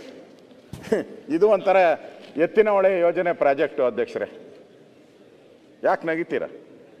ನಮ್ಮ ಸರ್ಕಾರ ಇದ್ದಾಗ ಸದಾನಗೌಡರು 8,000 ಕೋಟಿಗೆ ಮಾಡಿದರು. 8,000 ಕೋಟಿ ನೀರು ಬಂದೇ ಬಿಡ್ತು. ಕೋಲಾರ ಚಿಕ್ಕಬಳ್ಳಾಪುರ 8,000ಕ್ಕೆ ಬಂದುಬಿಡ್ತು. ನೋಡಿ ಟ್ಯಾಪ್ ಅವಾಗೆ ಎಲ್ಲ ಪೈಪ್ ಶುರು ಮಾಡಿಬಿಟ್ರು. ಎಲ್ಲಿಂದ? ನಿಮ್ಮೂರಿಂದ ಅಲ್ಲ ಪೈಪ್ ಹಾಕಿದ್ದು ನಾವು ಬುದ್ಧಿವಂತರು, ನಿಮಗಿಂತ ಬುದ್ಧಿವಂತರು ನಾವು. ನಾವೇನು ಮಾಡಿದ್ರಿ? ಈ ಕೋಲಾರದಿಂದ ಪೈಪ್ ಹಾಕೊಂಡು ಹೋಗ್ರಿ. ಅಲ್ಲಿಗೆ ಪೈಪ್, ಅಲ್ಲಿಂದ ಇಲ್ಲಿಗೆ ತರಲಿಲ್ಲ, ಇಲ್ಲೇ ಪೈಪ್ ಹಾಕೊಂಡು ಹೋಗ್ರಿ. 8,000 ಕೋಟಿ ಅಂತ ಎಸ್ಟಿಮೇಟ್ ಮಾಡಿದ್ರಿ. ಇಲ್ಲಿಂದ ಹಾಕೊಂಡು ಹೋದ್ರೆ ಕಡಿಮೆ ಆಗುತ್ತೆ ಅಂತೇಳಿ. ಇವತ್ತದು 25,000 ಕೋಟಿಗೆ ಬಂದಿದೆ. ಹಾಂ, ಇನ್ನು 25 ಮನೆ ನಾನು ಹೋಗಿದ್ದೆ. ನಮ್ಮ MLA ಎಲ್ಲಪ್ಪ ಇದಾರಲ್ಲಿ, ಕರ್ಕೊಂಡು ಹೋಗಿದ್ದ. ಹಣ ಬರೇಬೇಕು ಅಂತ ಪಟ್ಟಿದ್ದು ಕರ್ಕೊಂಡು ಹೋಗಿದ್ದ. ನಾನು ಹೋದೆ ಅವತ್ತೇ. ಹೋಗೋಕೆ ಹಿಂದಿನ ದಿನ ಇವರು ಸ್ಟಾರ್ಟ್ ಮಾಡೋರೆ ಬ್ಲಾಸ್ಟ್ ಆಗ್ಬಿಟ್ಟೈತೆ. ಪೂರ್ತಿ ಬ್ಲಾಸ್ಟ್ ಆಗಿ ಇಡೀ ಕಾಫಿ ತೋಟ, ಒಂದು 150-200 ಎಕರೆ ಕಾಫಿ ತೋಟ ಎಲ್ಲ ಕಿತ್ಕೊಂಡು ಕೊಚ್ಕೊಂಡು ಹೋಗ್ಬಿಟ್ಟಿದೆ. ಕರ್ಕೊಂಡೋಗಿ ಸ್ಪಾಟ್ಗೆ ಪರಿಹಾರ ಕೊಡಿಸುವಂತ. ಕೊಚ್ಕೊಂಡು ಹೊಟ್ಟೋಗೈತಲ್ಲಪ್ಪ, ಇನ್ನೆಲ್ಲಿ ಪರಿಹಾರ? ಕಾಫಿ ಗಿಡ ಎಲ್ಲಿ ಹುಡ್ತೀಯ ಅಂತ ಹೇಳಿದ್ರಿ. ಇನ್ನೂ ಅದಾಗಿಲ್ಲ. ನನಗನ್ಸ್ತತೆ ಅದು ಇನ್ನೂ 25 ಅಲ್ಲ 1 ಲಕ್ಷ ಕೋಟಿ ಆದ್ರೂ ಕೋಲಾರಕ್ಕೆ ನೀರು ಬರೋದು ನನಗೇನೋ ಡೌಟು. 1 ಲಕ್ಷ. ಹಂಗೆ ಈ ಟನಲ್ ರೋಡು ಇದನ್ನು ಕೊರಿತಾ ಇದ್ದೀರ. ಸುರಂಗ 17,000 ಕೋಟಿ ಇದೆ. ಇದು ಮುಗಿಯೋಷ್ಟೊತ್ತು 1 ಲಕ್ಷ ಕೋಟಿ ಆದ ಆಯಿತು ಅಧ್ಯಕ್ಷರೇ. ಓಕೆ, ನೀವು 1 ಲಕ್ಷ ಅಲ್ಲ 10 ಲಕ್ಷ ಕೋಟಿ ಆಗಲಿ. ಇಲ್ಲಿ ಓಡಾಡ್ತಿರಲ್ಲ ಈ 17 ಕಿಲೋಮೀಟ್ರು ಏನು ಎಷ್ಟು ಮನಿ? 19 ಕಿಲೋಮೀಟ್ರು, 16. ಆಯಿತು 16 ಅಂತ ಇಟ್ಕೊಳ್ಳಿ. ಎಷ್ಟು ದುಡ್ಡು ಕೊಡೋಕೆ 700 ರೂಪಾಯಿನ ಫಿಕ್ಸ್ ಮಾಡವ್ರು ಇವಾಗ ಎಸ್ಟಿಮೇಟ್ ಮಾಡಿರೋದು ಏನಕ್ಕೆ 17,000ಕ್ಕೆ 700 ರೂಪಾಯಿ ಮಾಡವ್ರೆ ಈ ಹೋಗೋಕ್ಕೆ. ನಿಮ್ದೇನಾನ ಜಾಸ್ತಿ ಆಗೋದ್ರೆ ಇದು 1,200 ಆತ ಯಾವನೋ ತಾನೆ ಈ ರೋಡ್ಗೆ ತಿರುಗಿ ಇವಲ್ಲ ಏನೋ ಸ್ಕೈ ವಾಕ್ಗಳು ಹಂಗೆ ಕಸದ ತೊಟ್ಟಿ ಆಗೋತತೆ. ಅವಾಗ ಇಡೀ ಬೆಂಗಳೂರು ಕಸನ ಇದಕ್ಕೆ ಲೋಡ್ ಮಾಡ್ಬೋದು ನಾವು ತುಂಬಿಟ್ಟು. ಇವಾಗ ಎಲ್ಲೋ ತಗೊಂಡೋಗಿ ಹಾಕ್ತಾ ಇದ್ದೀರಿ, ಅದ್ರ ಬದಲು ಈ ಟನಲ್ ಮಾಡಿದ್ದು ಒಳ್ಳೇದಾಯಿತು, ಈ ಟನಲಲ್ಲೇ ತುಂಬೋದು. ಕಸದ ತುಂಬಕ್ಕೆ ಆತತೆ. ನಾವೇನು ಅಭಿವೃದ್ಧಿ ವಿರೋಧಿ ಅಲ್ಲ, ಅಭಿವೃದ್ಧಿ ಮಾಡೋಕ್ಕೆ ವಿ ಆರ್ ಬಾರ್ನ್. ನಾವು ಇಲ್ಲೇ ಹುಟ್ಟಿದಿರಿ, ಇಲ್ಲೇ ಬೆಳೆದಿದ್ದೀರಿ, ಇಲ್ಲೇ ಸಾಯೋರು ನಾವು. ಜೀನಾಯ ಮರಣಾಯ ಇಸ್ಕೆ ಬಿನಾ ಜಾನಾ ಕಹ ನಮ್ಮ ಸ್ಥಿತಿ ಇವತ್ತು. ಅದಕ್ಕೆ ಈ ಟನಲ್ನ ಇಷ್ಟೊಂದು ದುಡ್ಡು ಹಾಳು ಮಾಡಿದ್ರೆ ಬೆಂಗಳೂರು ಅಭಿವೃದ್ಧಿ ಹೆಂಗಾಗ್ತೈತೆ? ಅದರಿಂದ ಇವತ್ತು ಇಡೀ ರಾಜಧಾನಿಯ ರಸ್ತೆಗಳೆಲ್ಲನೂ ಕೂಡ ಇವತ್ತು ಹಾಳಾಗಿ ಹೋಗಿರ್ತಕ್ಕಂಥದ್ದು ನಾವು ನೋಡ್ತಾ ಇದ್ದೀರಿ ಅಧ್ಯಕ್ಷರೇ. ಅದೇ ರೀತಿ ಈ ಅಭಿವೃದ್ಧಿಗೆ ಹೊರೆ ಅನ್ನೋ ಥರ ಈ ಖಾತೆ ಮಾಡಿದ್ದಾರೆ ಇವತ್ತು. ನಾನು ಆಗಲೇ ಹೇಳಿದೆ ಈ ಖಾತೆ ಏನು ಪರಿಸ್ಥಿತಿ ಅಂತ. ದುಡ್ಡು ವಸೂಲಿ ಮಾಡೋಕ್ಕೆ ಇದು ಒಂದು 12,000 ರೂಪಾಯಿ ತೊಗೊತಾರೆ ಒಂದೊಂದು ಈ ಖಾತೆ ಮಾಡೋಕ್ಕೆ. ಹಿಂದೆ ನಮ್ಮದೇ ಖಾತೆ ನಮ್ಮ ಹೆಸರಿಗೆ ಎಲ್ಲ ಇದ್ದಿದ್ದು ನಮ್ಮ ಹೆಸರಿಗೆ, ಅದು ಸಿಸ್ಟಮ್ ಬದಲಾವಣೆ ಅಷ್ಟೇ. ಅದಕ್ಕೆ ನೀವು ದುಡ್ಡುಗಳು ವಸೂಲಿ ಮಾಡ್ತಾ ಇದ್ದೀರ. ಈ ಸರ್ವರ್ ಡೌನು ಎಲ್ಲೋಗೋ ಮನೆ ಅವನು ಯಾರಿಗೋ ಇದು ಮಾಡ್ತಾರಲ್ಲ, ನೀವು ಈ ಖಾತೆಗೆ ಅಪ್ಲೈ ಮಾಡಿದ್ರೆ ನಿಮಗೆ ಮೊಬೈಲ್ಗೆ ಇದು ಬರ್ತದೇನೋ OTP. ಪರಮೇಶ್ವರ್ ಅವರು ಈ ಖಾತೆ ಮಾಡಿದ್ರೆ ನೀವು ಅಪ್ಲೈ ಮಾಡಬೇಕಲ್ಲ, ನೀವು ಮಾಡಿದ್ರೆ ಗೊತ್ತಿಲ್ಲ, ನೀವು ಸ್ಪೆಷಲ್ ಕ್ಯಾಟಗರಿ ಇರೋದ್ರಿಂದ ಗೊತ್ತಿಲ್ಲ. ಈ ಖಾತೆ ಮಾಡೋಕ್ಕೆ ನಾವು ಅಪ್ಲೈ ಮಾಡಿದ್ರೆ OTP ಬರ್ತದೆ. ಒಬ್ಬನಿಗೆ 150 ಸರಿ ಬಂದಿದೆ, ದಾಖಲೆ ತಂದು ಕೊಟ್ಬಿಡ್ತೀನಿ ನಿಮಗೆ. OTP 150 ಸರಿ ಬಂದಿದೆ ಅವನ ಮೊಬೈಲ್ಗೆ. ಅಂದರೆ ಎಷ್ಟು ನೀವು ಸಿಸ್ಟಮ್ ಡೆವಲಪ್ ಮಾಡಿದ್ದೀರಾ ಅಂತ. 150 ಬಾರಿ ಈ ಖಾತೆ ಮಾಡೋಕ್ಕೆ 150 ಬಾರಿ OTP ಬರ್ತೈತೆ ಅಂದರೆ ಈ ಸರ್ಕಾರಕ್ಕೆ ಏನು ಹೇಳ್ಬೇಕು ನಾವು? ಈ ಖಾತೆ ಮಾಡಿ ಏನೋ ಸಾಧನೆ ಮಾಡಿದ್ದೀರಾ ಅಂತ. ಏನು ಸಾಧನೆ ಆಯ್ತು ಇದರಿಂದ? ಜನರು ಈ ಖಾತೆ ಅಂದರೆ ಸರಳತೆ ಬರಬೇಕು, ಸರಳತೆ. ಆರಾಮ್ಸೆ ಈ ಖಾತೆ ನಮ್ಮ ಹೆಸರಿಗೆ ಟ್ರಾನ್ಸ್ಫರ್ ಆಗಿ ನನ್ನ ಅಲ್ಲಿ ಬುಕ್ಕಲ್ಲಿದೆ, ಅದನ್ನು ನನಗೆ ಟ್ರಾನ್ಸ್ಫರ್ ಮಾಡ್ಬೋದಾಯಿತು. ಏನೋ ಮಾಡೋಕ್ಕೆ ಹೋಗಿ ಇವತ್ತು ಈ ಖಾತೆಯಿಂದ ನನಗೆ ರಾಜ್ಯದಲ್ಲಿ ಅನಿಸುತ್ತೆ ಒಂದು 10,000 ಕೋಟಿ ಅವ್ಯವಹಾರಕ್ಕೆ ದಾರಿ ಆಯಿತು. ಇದು ಒಂದು 10,000 ಕೋಟಿ ಆಯಿತು. ಅದರಿಂದ ಇವೆಲ್ಲನೂ ಕೂಡ ನಾವು ಇವತ್ತು ಈ ಸ್ಲೋಗನ್ಗಳನ್ನು ನಾವು ಇಟ್ಕೊಂಡಿದ್ದೀರಿ. ಇನ್ನು ಬೆಂಗಳೂರು ಮಳೆ ಬಂದರೆ ಅಂತೂ ಕೂಡ ಇವತ್ತು ಓಡಾಡೋಕ್ಕಾಗದಂಥ ಸ್ಥಿತಿಯಲ್ಲಿ ಇವತ್ತು ನಾವಿದ್ದೀರಿ. ನಾನು ಕಾಂಗ್ರೆಸ್ ಸರ್ಕಾರ ನಾವೆಲ್ಲ ಈಗ ಬಸ್ ಖರೀದಿ ಹೇಳ್ತಾಯಿದ್ರು, 3,000 5,000 ಬಸ್ ಏನೋ ಖರೀದಿ ಮಾಡ್ತಾ ಇದ್ದೀರಿ ಅಂತ. 5,000ನ 5,000 ಬಸ್ ಖರೀದಿ. ಇನ್ಮೇಲೆ ಬಸ್ ಖರೀದಿ ಮಾಡಬಾರ್ದು. ಮಳೆ ಬಂದರೆ ದೋಣಿಗಳು ಖರೀದಿ ಮಾಡ್ಬಿಡೋದು ಬೆಸ್ಟು. ಬಸ್ ಖರೀದಿ ಬದಲು ದೋಣಿಗಳನ್ನೂ ಸೇರಿಸ್ಕೊಬೇಕೀಗ. ಒಂದು 50 ಬಸ್ ಖರೀದಿ ಮಾಡಿದ್ರೆ ಒಂದು 10 ದೋಣಿನೂ ನಾವು ಪರ್ಚೇಸ್ ಮಾಡಬೇಕು. ಆ ಪರಿಸ್ಥಿತಿ ಇವತ್ತು ಆಗ್ತಾಯಿದೆ. ಇವತ್ತು ನಾವು ಕರಾವಳಿಗೆ ಹೋಗಂಗಿಲ್ಲ, ಇಲ್ಲೇ ಬೀಚ್ಗಳು ನಿರ್ಮಾಣ ಆಗ್ಬಿಟ್ಟಿದೆ ಈಗ ನಮಗೆ. ಅಲ್ಲೇ ಗೋವಾನೂ ಇಲ್ಲ, ಕೇರಳನೂ ಇಲ್ಲ, ನಲುಗಿದ ಬೆಂಗಳೂರು. ನೇತ್ರಾವತಿ ಎಲ್ಲ ಇಲ್ಲೇ, ಅವ್ರು ಗಲಾಟೆ ಮಾಡೋಂಗಿಲ್ಲ, ಇಲ್ಲೇ ನೇತ್ರಾವತಿನ ಸೃಷ್ಟಿ ಆತ. ಈ ರೀತಿ ನಮಗೆ ತೊಂದರೆ ಆಗಿದೆ ಅಧ್ಯಕ್ಷರೇ, ಅಭಿವೃದ್ಧಿಗೆ ಆಗ್ತಾ ಇಲ್ಲ ಇಲ್ಲಿ. ಇನ್ನೊಂದು ನಾನು ಭಾಳ ಇಂಪಾರ್ಟೆಂಟ್ ಹೇಳಬೇಕಾಗಿದೆ. ಬೆಂಗಳೂರಲ್ಲಿ ಈ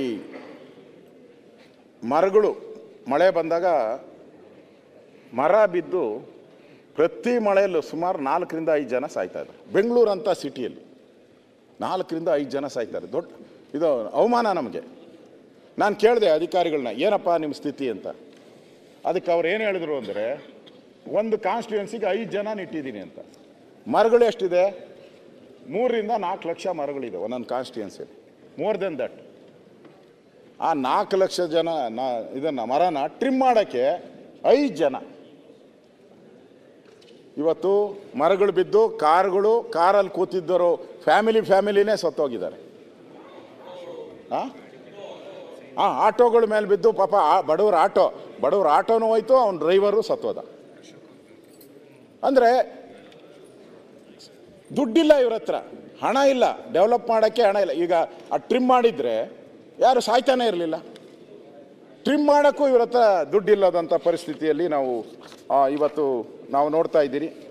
ಇದರಿಂದ ನನಗನ್ಸ್ತೈತೆ ಬೆಂಗಳೂರು ಒಂದು ರೀತಿ ಹಣ ಇಲ್ಲದೆ ಇವತ್ತು ಅಭಿವೃದ್ಧಿ ದೃಷ್ಟಿಯಿಂದ ನಾವು ಸ್ಲೋ ಆಗ್ತಾ ಇರೋವಂಥದ್ದನ್ನು ನಾವು ಇವತ್ತು ನೋಡ್ತಾ ಇದ್ದೀರಿ. ಮತ್ತು ತ್ಯಾಜ್ಯ ವಿಲೇವಾರಿ ಅಂತೂ ನಮ್ಮನ್ನು ಹೇಳಿದರು, ಮುಗಿಸ್ಬಿಡ್ತೀನಿ ಆಗಾಯ್ತು.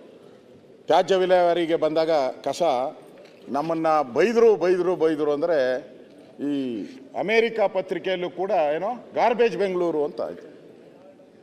ಗಾರ್ಬೇಜ್ ಬೆಂಗಳೂರು ಒಳಗಡೆ ಗಾರ್ಬೇಜ್ ಇದೆ ಅಂತ ಹೇಳಿ ಅಮೇರಿಕಾ ಪತ್ರಿಕೆಯಲ್ಲೇ ಬಂತು. ಇವತ್ತೇನಾಗಿದೆ, ಗಾರ್ಬೇಜ್ ಒಳಗಡೆ ಬೆಂಗಳೂರು ಸೇರ್ಕೊಂಬಿಟ್ಟಿದೆ. ಶಿವಕುಮಾರ್ ಹೇಳಿದ್ರು ನಮ್ಮ ಕೈ ಸಾಧ್ಯನೇ ಇಲ್ಲ ಅಂತ. ಸರ್ಕಾರ ಬಂದಾಗ ಹೇಳಿದ್ರು ಬೆಂಗಳೂರಿನ 4 ಕಡೆ 100 ಎಕರೆ ತಗೊಂಬಿಟ್ಟು 6 ತಿಂಗಳಲ್ಲಿ ನಾವು ಅದನ್ನು ಎಲ್ಲ ಕಸನ ವಿಲೇವಾರಿ ಮಾಡಿಬಿಡ್ತೀರಿ, ಡೋಂಟ್ ವೆರಿ. ಅವ್ರದ್ದು ಮಾಮೂಲಿ ಡೈಲಾಗ್ ಅಲ್ಲ, ಡೋಂಟ್ ವರಿ ಅಂತ ಅಂದ್ಬಿಟ್ಟು ಹೋದರು. ಈಗ ಜನ ವರಿ ಮಾಡ್ತಾ ಇದ್ದಾರೆ. ನೀವೇ ಓಡಾಡ್ತಿರಲ್ಲ ಬೆಂಗಳೂರಲ್ಲಿ, ಕಸದ ರಾಶಿ ಅಂಡರ್ ಪಾಸಲ್ಲಿ ಹೋದರೂ ಕಸ ಬಿದ್ದಿರ್ತದೆ. ಅಂಡರ್ ಪಾಸಲ್ಲಿ ಮೂಟೆಗಳು ತಂದು ಜೋಡಿಸ್ಬಿಟ್ಟು ಹೋಗಿರ್ತಾರೆ. ಕ್ಲೀನಿಂಗೇ ಇಲ್ಲ. ನನಗನ್ಸ್ತತೆ ಅವ್ರಿಗೂ 4 ತಿಂಗಳಿಂದ ಸಂಬಳ ಕೊಟ್ಟಿಲ್ಲೋ ಏನೋ ಅಂತ ಕೇಳಿದೆ. 4 ತಿಂಗಳಿಂದ ಸಂಬಳ ಕೊಟ್ಟಂಗಿಲ್ಲ. ಇದಕ್ಕೂ ಏನು ಪಾರ್ಕ್ಗಳಲ್ಲಿ ಮೇಂಟೆನೆನ್ಸ್ ಮಾಡ್ತಾರ, ಅವ್ರಿಗೂ ಸಂಬಳ ಕೊಟ್ಟಿಲ್ಲ. ಈ ಪರಿಸ್ಥಿತಿಯನ್ನು ನಾವು ನೋಡ್ತಾ ಇದ್ದೀರಿ. ಇದು ಅವ್ರು ಹಾಕಿದ್ದಾರೆ ಬಿಡಿ, ಅಲ್ಲಿ ಕಸ ಇಲ್ಲಿ ಕಸ ಎಲ್ಲೆಲ್ಲೂ ಕಸ. ಆ ಪತ್ರಿಕೆಯವ್ರು ಪಾಪ ಬರೀತಾರೆ, ಸುಳ್ಳು ಬರೀತಾರೆ. ಡಿ ಕೆ ಶಿವಕುಮಾರ್ ಸತ್ಯ ಹೇಳ್ತಾರೆ, ಪತ್ರಿಕೆಯವರೆಲ್ಲ ಸುಳ್ಳು ಬರೀತಾರೆ. ಅದಕ್ಕೆ ಈ ಥರ ಕಸ ಕೂಡ ಇವತ್ತು ಹೋಗಿರೋದನ್ನು ನಾವು ನೋಡ್ತಾ ಇದ್ದೀರಿ. ಇನ್ನು ನಾನು ಕೊನೆಯದಾಗಿ ಹೇಳೋವಂಥದ್ದು, ನೀವು ಅಭಿವೃದ್ಧಿ ಮಾಡಬೇಕಾಗಿತ್ತು. 2 ವರ್ಷ ನಿಮಗೆ ಸಮಯ ಅಂದರೆ, ಒಂದು ಹನಿಮೂನ್ ಪೀರಿಯಡ್ ಅಂದರೆ ನಿಮಗೊಂದು 6 ತಿಂಗಳು ಇರ್ತೈತಪ್ಪ. ಹನಿಮೂನ್ ಪೀರಿಯಡ್ ಆಯಿತು, ಮಕ್ಕಳು ಸ್ಕೂಲ್ಗೆ ಹೋಗ್ತಾವ್ರೆ. ಹನಿಮೂನ್ ಪೀರಿಯಡು ಆಯಿತು, ಸ್ಕೂಲ್ಗೆ ಹೋಗೋ ಮಕ್ಕಳು ಆಯಿತು. ಇನ್ನೂ ಅಭಿವೃದ್ಧಿ ಕಡೆ ಇವ್ರ ತಲೆ ಹಾಕೇ ಇಲ್ಲ. ಈಗ ಸಿ ಎಮ್ ಅವ್ರು ಹೇಳ್ತಾರೆ ನಾವು 50 ಕೋಟಿ ಕೊಡ್ತೀರಿ, 75 ಕೋಟಿ ಕೊಡ್ತೀರಿ ಅಂತ ಹೇಳ್ತಾವ್ರೆ. ಅದನ್ನೇ ರಾಜಕ್ಕಾಗಿ ಹೇಳಿದ್ದು. ನಾನು ತೆಂಗಿನಕಾಯಿ 25 ಕೋಟಿ ಅವ್ರಿಗೇನೋ ಕೊಟ್ಟಿದ್ದಂತೆ. ಅವಾಗ ಫಸ್ಟ್ ವರ್ಷದಲ್ಲಿ ಅವ್ರಿಗೆ 25 ಕೋಟಿ ಕೊಟ್ಟಿದ್ರಂತೆ. ಅವರು ಎಲ್ಲ ಕಡೆ ಇಲಾಖೆಯಲ್ಲಿ ಓಡಾಡಿ ಅಪ್ರೂವ್ ಮಾಡಿಸಿ ಕೆಲಸ ಶುರು ಮಾಡಪ್ಪ ಅಂದ್ರಂತೆ. ಇವಾಗ 2 ವರ್ಷ ಆಗೈತಂತೆ. ಅವಾಗ ತೆಂಗಿನಕಾಯಿ ಹೊಡೆದಿದ್ದು 2 ವರ್ಷದಿಂದ. ಆ ತೆಂಗಿನಕಾಯಿ ಹೊಡೆದಿದ್ದು ಇದುವರೆಗೂ ಕೆಲಸ ಶುರು ಮಾಡಿಲ್ಲ ರಾಜಕ್ಕಾಗಿ ಅವ್ರ ಏರಿಯಾದಲ್ಲಿ, ರೂಲಿಂಗ್ ಪಾರ್ಟಿ. ಅಂದರೆ ಅಭಿವೃದ್ಧಿಯಲ್ಲಿ ಇವತ್ತು ತಾರತಮ್ಯನು ಅದನ್ನು ಹೇಳಿದ್ದಾರೆ. BJP MLAಗಳಿಗೆ ಕೊಡಲ್ಲ ಅಂತ ಹೇಳಿದಾರೋ, ಇಲ್ಲ ತಾರತಮ್ಯ ಮಾಡ್ತೀರಂತ. ನಾನು ಡಿಮ್ಯಾಂಡ್ ಮಾಡ್ತೀನಿ, ಈ ಅಭಿವೃದ್ಧಿ ವಿಚಾರದಲ್ಲಿ ಹಿಂದೆ ನೀವು ಹಂಗೆ ಮಾಡಿದ್ರಿ ಬೇಡ. ಅದೆಲ್ಲ ತಗೊಳಕ್ಕೆ ಹೋದರೆ ನಾವು ಒಂದಷ್ಟು ತಾಮತ್ತೀರಿ. ನಮ್ಮ ಹತ್ರ ದಾಖಲೆ ಇದೆ, ನಾನು ಯಾರ್ಯಾರು ಕೊಟ್ಟಿದ್ದೀನಿ ಹೇಳಿದ್ದೀನಿ ಸದನದಲ್ಲಿ. ಆ ಸುರೇಶ್ ಮಿನಿಸ್ಟ್ರಿದ ನಾನೇ 100 ಕೋಟಿ ಕೊಟ್ಟಿದ್ದೀನಿ. ನಮ್ಮ ಶಿವಾಜಿನಗರ MLAಗೆ 90 ಕೋಟಿ ಕೊಟ್ಟಿದ್ದೀನಿ. ಅವರ ಏರಿಯಾದಲ್ಲಿ ಆಲ್ರೆಡಿ 280 ಕೋಟಿ ನಡೀತಾ ಇತ್ತು ವರ್ಕು. ಅದನ್ನು ಹಂಗೆ ಅಪ್ರೂವ್ ಮಾಡಿದ್ದೀರಿ, ಅದನ್ನು ಸ್ಟಾಪ್ ಮಾಡೋಕ್ಕೆ ಹೋಗಿಲ್ಲ ನಾವು. ರಿಜ್ವಾನ್ ಅರ್ಷದ್ ಕಂಟಿನ್ಯೂ ಮಾಡಿದ್ದೀನಿ ನಾನು. ಇವರು ನಮಗೆ ಇದುವರೆಗೆ ನನ್ನ ಕಾನ್ಸ್ಟಿಟ್ಯೂನ್ಸಿ ಅಧ್ಯಕ್ಷರೇ, ನಾನು ಒಬ್ಬ ವಿರೋಧ ಪಕ್ಷ, ನನ್ನ ಕಾನ್ಸ್ಟಿಟ್ಯೂನ್ಸಿಗೆ 20 ಕೋಟಿ ಕೊಟ್ಟಿಲ್ಲ ಇದುವರೆಗೂ. 2 ವರ್ಷ ಚಿಲ್ಲರೆ ಆಯಿತು. ನಮ್ಮ ಕಾನ್ಸ್ಟಿಟ್ಯೂನ್ಸಿಗೆ ಇಲ್ಲ. ಕೊಡ್ತೀನಿ ಅಂತ ಇದ್ದಾರೆ. ಕೊಟ್ಟರೆ ಎಲ್ಲರಿಗೂ ಒಟ್ಟಿಗೆ ಒಳ್ಳೆ ತಾರತಮ್ಯ ಮಾಡದೆ ಹಣ ಬಿಡುಗಡೆ ಮಾಡಿ, ಆಗ ರಾಜ್ಯದ ಅಭಿವೃದ್ಧಿ ಆಗ್ತೈತೆ. ಒಂದು ರೀತಿ ನನಗನ್ಸ್ತತೆ ಈ ಸರ್ಕಾರ ಬಂದ ಮೇಲೆ ಅಭಿವೃದ್ಧಿಗೆ ನಡೀಲಿಲ್ಲ. ಕೊಟ್ಟು ಮಾತಂತೆ ಮೋಸ ಮಾಡಿದ್ದೀರಾ ರಾಜ್ಯದ ಜನತೆಗೆ. ಅಭಿವೃದ್ಧಿ ಮಾಡ್ತೀನಿ ಅಂತೇಳಿ ಮೋಸ ಮಾಡಿದ್ದೀರಾ, ವಂಚನೆ ಮಾಡಿದ್ದೀರಾ. ರಾಜ್ಯದ ಅಭಿವೃದ್ಧಿ ಕುಂಠಿತ ಆಗಿದೆ. ಇನ್ನಾದರೂ ಸರ್ಕಾರ ರಾಜ್ಯದ ಅಭಿವೃದ್ಧಿ ಕಡೆ ಗಮನ ಕೊಡಿ. ನಿಮ್ಮ ಗ್ಯಾರಂಟಿಗಳು ಏನಾನ ಮಾಡಲಿ, ಈ ರಸ್ತೆಗಳು, ಈ ಕುಡಿಯೋ ನೀರು ಇರ್ಬೋದು, ಆಸ್ಪತ್ರೆ ಇರ್ಬೋದು, ಈ ಎಲ್ಲ ವಿಚಾರದಲ್ಲೂ ಸರ್ಕಾರ ಇದು 2 ವರ್ಷ 3 ತಿಂಗಳಲ್ಲಿ ಜನಗೆ ದ್ರೋಹ ಬಗ್ದಿದೆ, ವಂಚನೆ ಮಾಡಿದ್ದಾರೆ. ಇಷ್ಟೊಂದು ಜನಗಳ ಮೇಲೆ ತೆರಿಗೆ ಹಾಕಿ ಹೊರೆ ಹಾಕಿ 56,000 ಕೋಟಿ ಲೂಟಿ ಆಗಿದೆ ತೆರಿಗೆಯಿಂದ. ಇಷ್ಟೆಲ್ಲ ಆದರೂ ಕೂಡ ಜನಕ್ಕೆ ನ್ಯಾಯ ಸಿಕ್ಕಿಲ್ಲ. ಅದಕ್ಕೋಸ್ಕರ ನಾವು ವಿಧಾನಸಭೆಯಲ್ಲಿ ಈ ಅಭಿವೃದ್ಧಿ ವಿಚಾರದಲ್ಲಿ ಅಭಿವೃದ್ಧಿ ಶೂನ್ಯ ಆಗಿದೆ, ಇನ್ನಾದರೂ ಎಚ್ಚೆತ್ಕೊಂಡು ಅಭಿವೃದ್ಧಿ ಮಾಡಿ ಅನ್ನೋ ಸರ್ಕಾರಕ್ಕೆ ಕಿವಿಯಿಂದ ಕೆಲಸ ಮಾಡಬೇಕಾಗಿದೆ. ಆದ್ದರಿಂದ ನಾನು ಸರ್ಕಾರಕ್ಕೆ ಆಗ್ರಹ ಮಾಡ್ತೀನಿ, ಇನ್ಮೇಲೆ ಅಭಿವೃದ್ಧಿಗೆ ಹಣವನ್ನು ಬಿಡುಗಡೆ ಮಾಡಿ, ಇಲ್ಲ ಅಂದರೆ ಜಾಗ ಖಾಲಿ ಮಾಡಿ ಅಂತ ಹೇಳಿ ನನ್ನ ಮಾತನ್ನು ಮುಗಿಸ್ತಾ ಇದ್ದೀನಿ. ಸನ್ಮಾನ್ಯ ಅಧ್ಯಕ್ಷೆ, ಪಾರ್ಟಿ ವೈಸ್ ಸನ್ಮಾನ್ಯ ಅಧ್ಯಕ್ಷೆ, ಈಗಾಗಲೇ ವಿರೋಧ ಪಕ್ಷದ ನಾಯಕರು ಸಾಕಷ್ಟು ಎಲ್ಲ ಇಲಾಖೆನಲ್ಲೂ ಯಾವ ರೀತಿ ಇವರು ಟ್ಯಾಕ್ಸ್ನ ಎಲ್ಲದನ್ನು ಕೂಡ ಹೆಚ್ಚು ಮಾಡಿರ್ತಕ್ಕಂಥದ್ದು ಈ ಸರ್ಕಾರ ಬಂದ ಮೇಲೆ ಎಲ್ಲದನ್ನು ಕೂಡ ವಿವರವಾಗಿ ಹೇಳಿದ್ದಾರೆ. ನಾನು ಅದೆಲ್ಲದಕ್ಕೂ ಹೋಗಲ್ಲ. ಅನುದಾನದ ವಿಚಾರದಲ್ಲಿ ಈಗಾಗಲೇ ನೆನ್ನೆನೂ ಕೂಡ ಪ್ರಸ್ತಾಪ ಮಾಡಿದೆ. ಈ ಕಳೆದ 2 ವರ್ಷಗಳಿಂದ ಇವರು ಏನು ಎಲ್ಲ ಇಲಾಖೆಗೂ ಕೂಡ ಸಮರ್ಪಕವಾಗಿ ಅನುದಾನನ ಕೊಡಲಿಕ್ಕೆ ಇವರು ವಿಫಲವಾಗಿದ್ದಾರೆ ಅಂತಕ್ಕಂಥದ್ದು ನಾವು ಘಂಟಾಘೋಷವಾಗಿ ಹೇಳ್ತಾ ಇದ್ದೀವಿ ಅಧ್ಯಕ್ಷೆ. ಯಾಕೆಂದರೆ ಇವರು ಬರೀ ಹಿಂದಿನ ಸರ್ಕಾರ ಇಷ್ಟು ಪೆಂಡಿಂಗ್ ಇಟ್ಟಿತ್ತು, ಅದರಿಂದ ನಾವು ಮಾಡೋಕ್ಕಾಗಿಲ್ಲ ಅಂತಕ್ಕಂಥದ್ದನ್ನ ಇವರು ಪದೇ ಪದೇ ಹೇಳ್ಕೊಂಡೇ ಬಂದಿದ್ದಾರೆ. ಈಗಾಗಲೇ 2 ವರ್ಷ, ಈ ಸರ್ಕಾರ ಬಂದು 2 ವರ್ಷ ಆದರೂ ಕೂಡ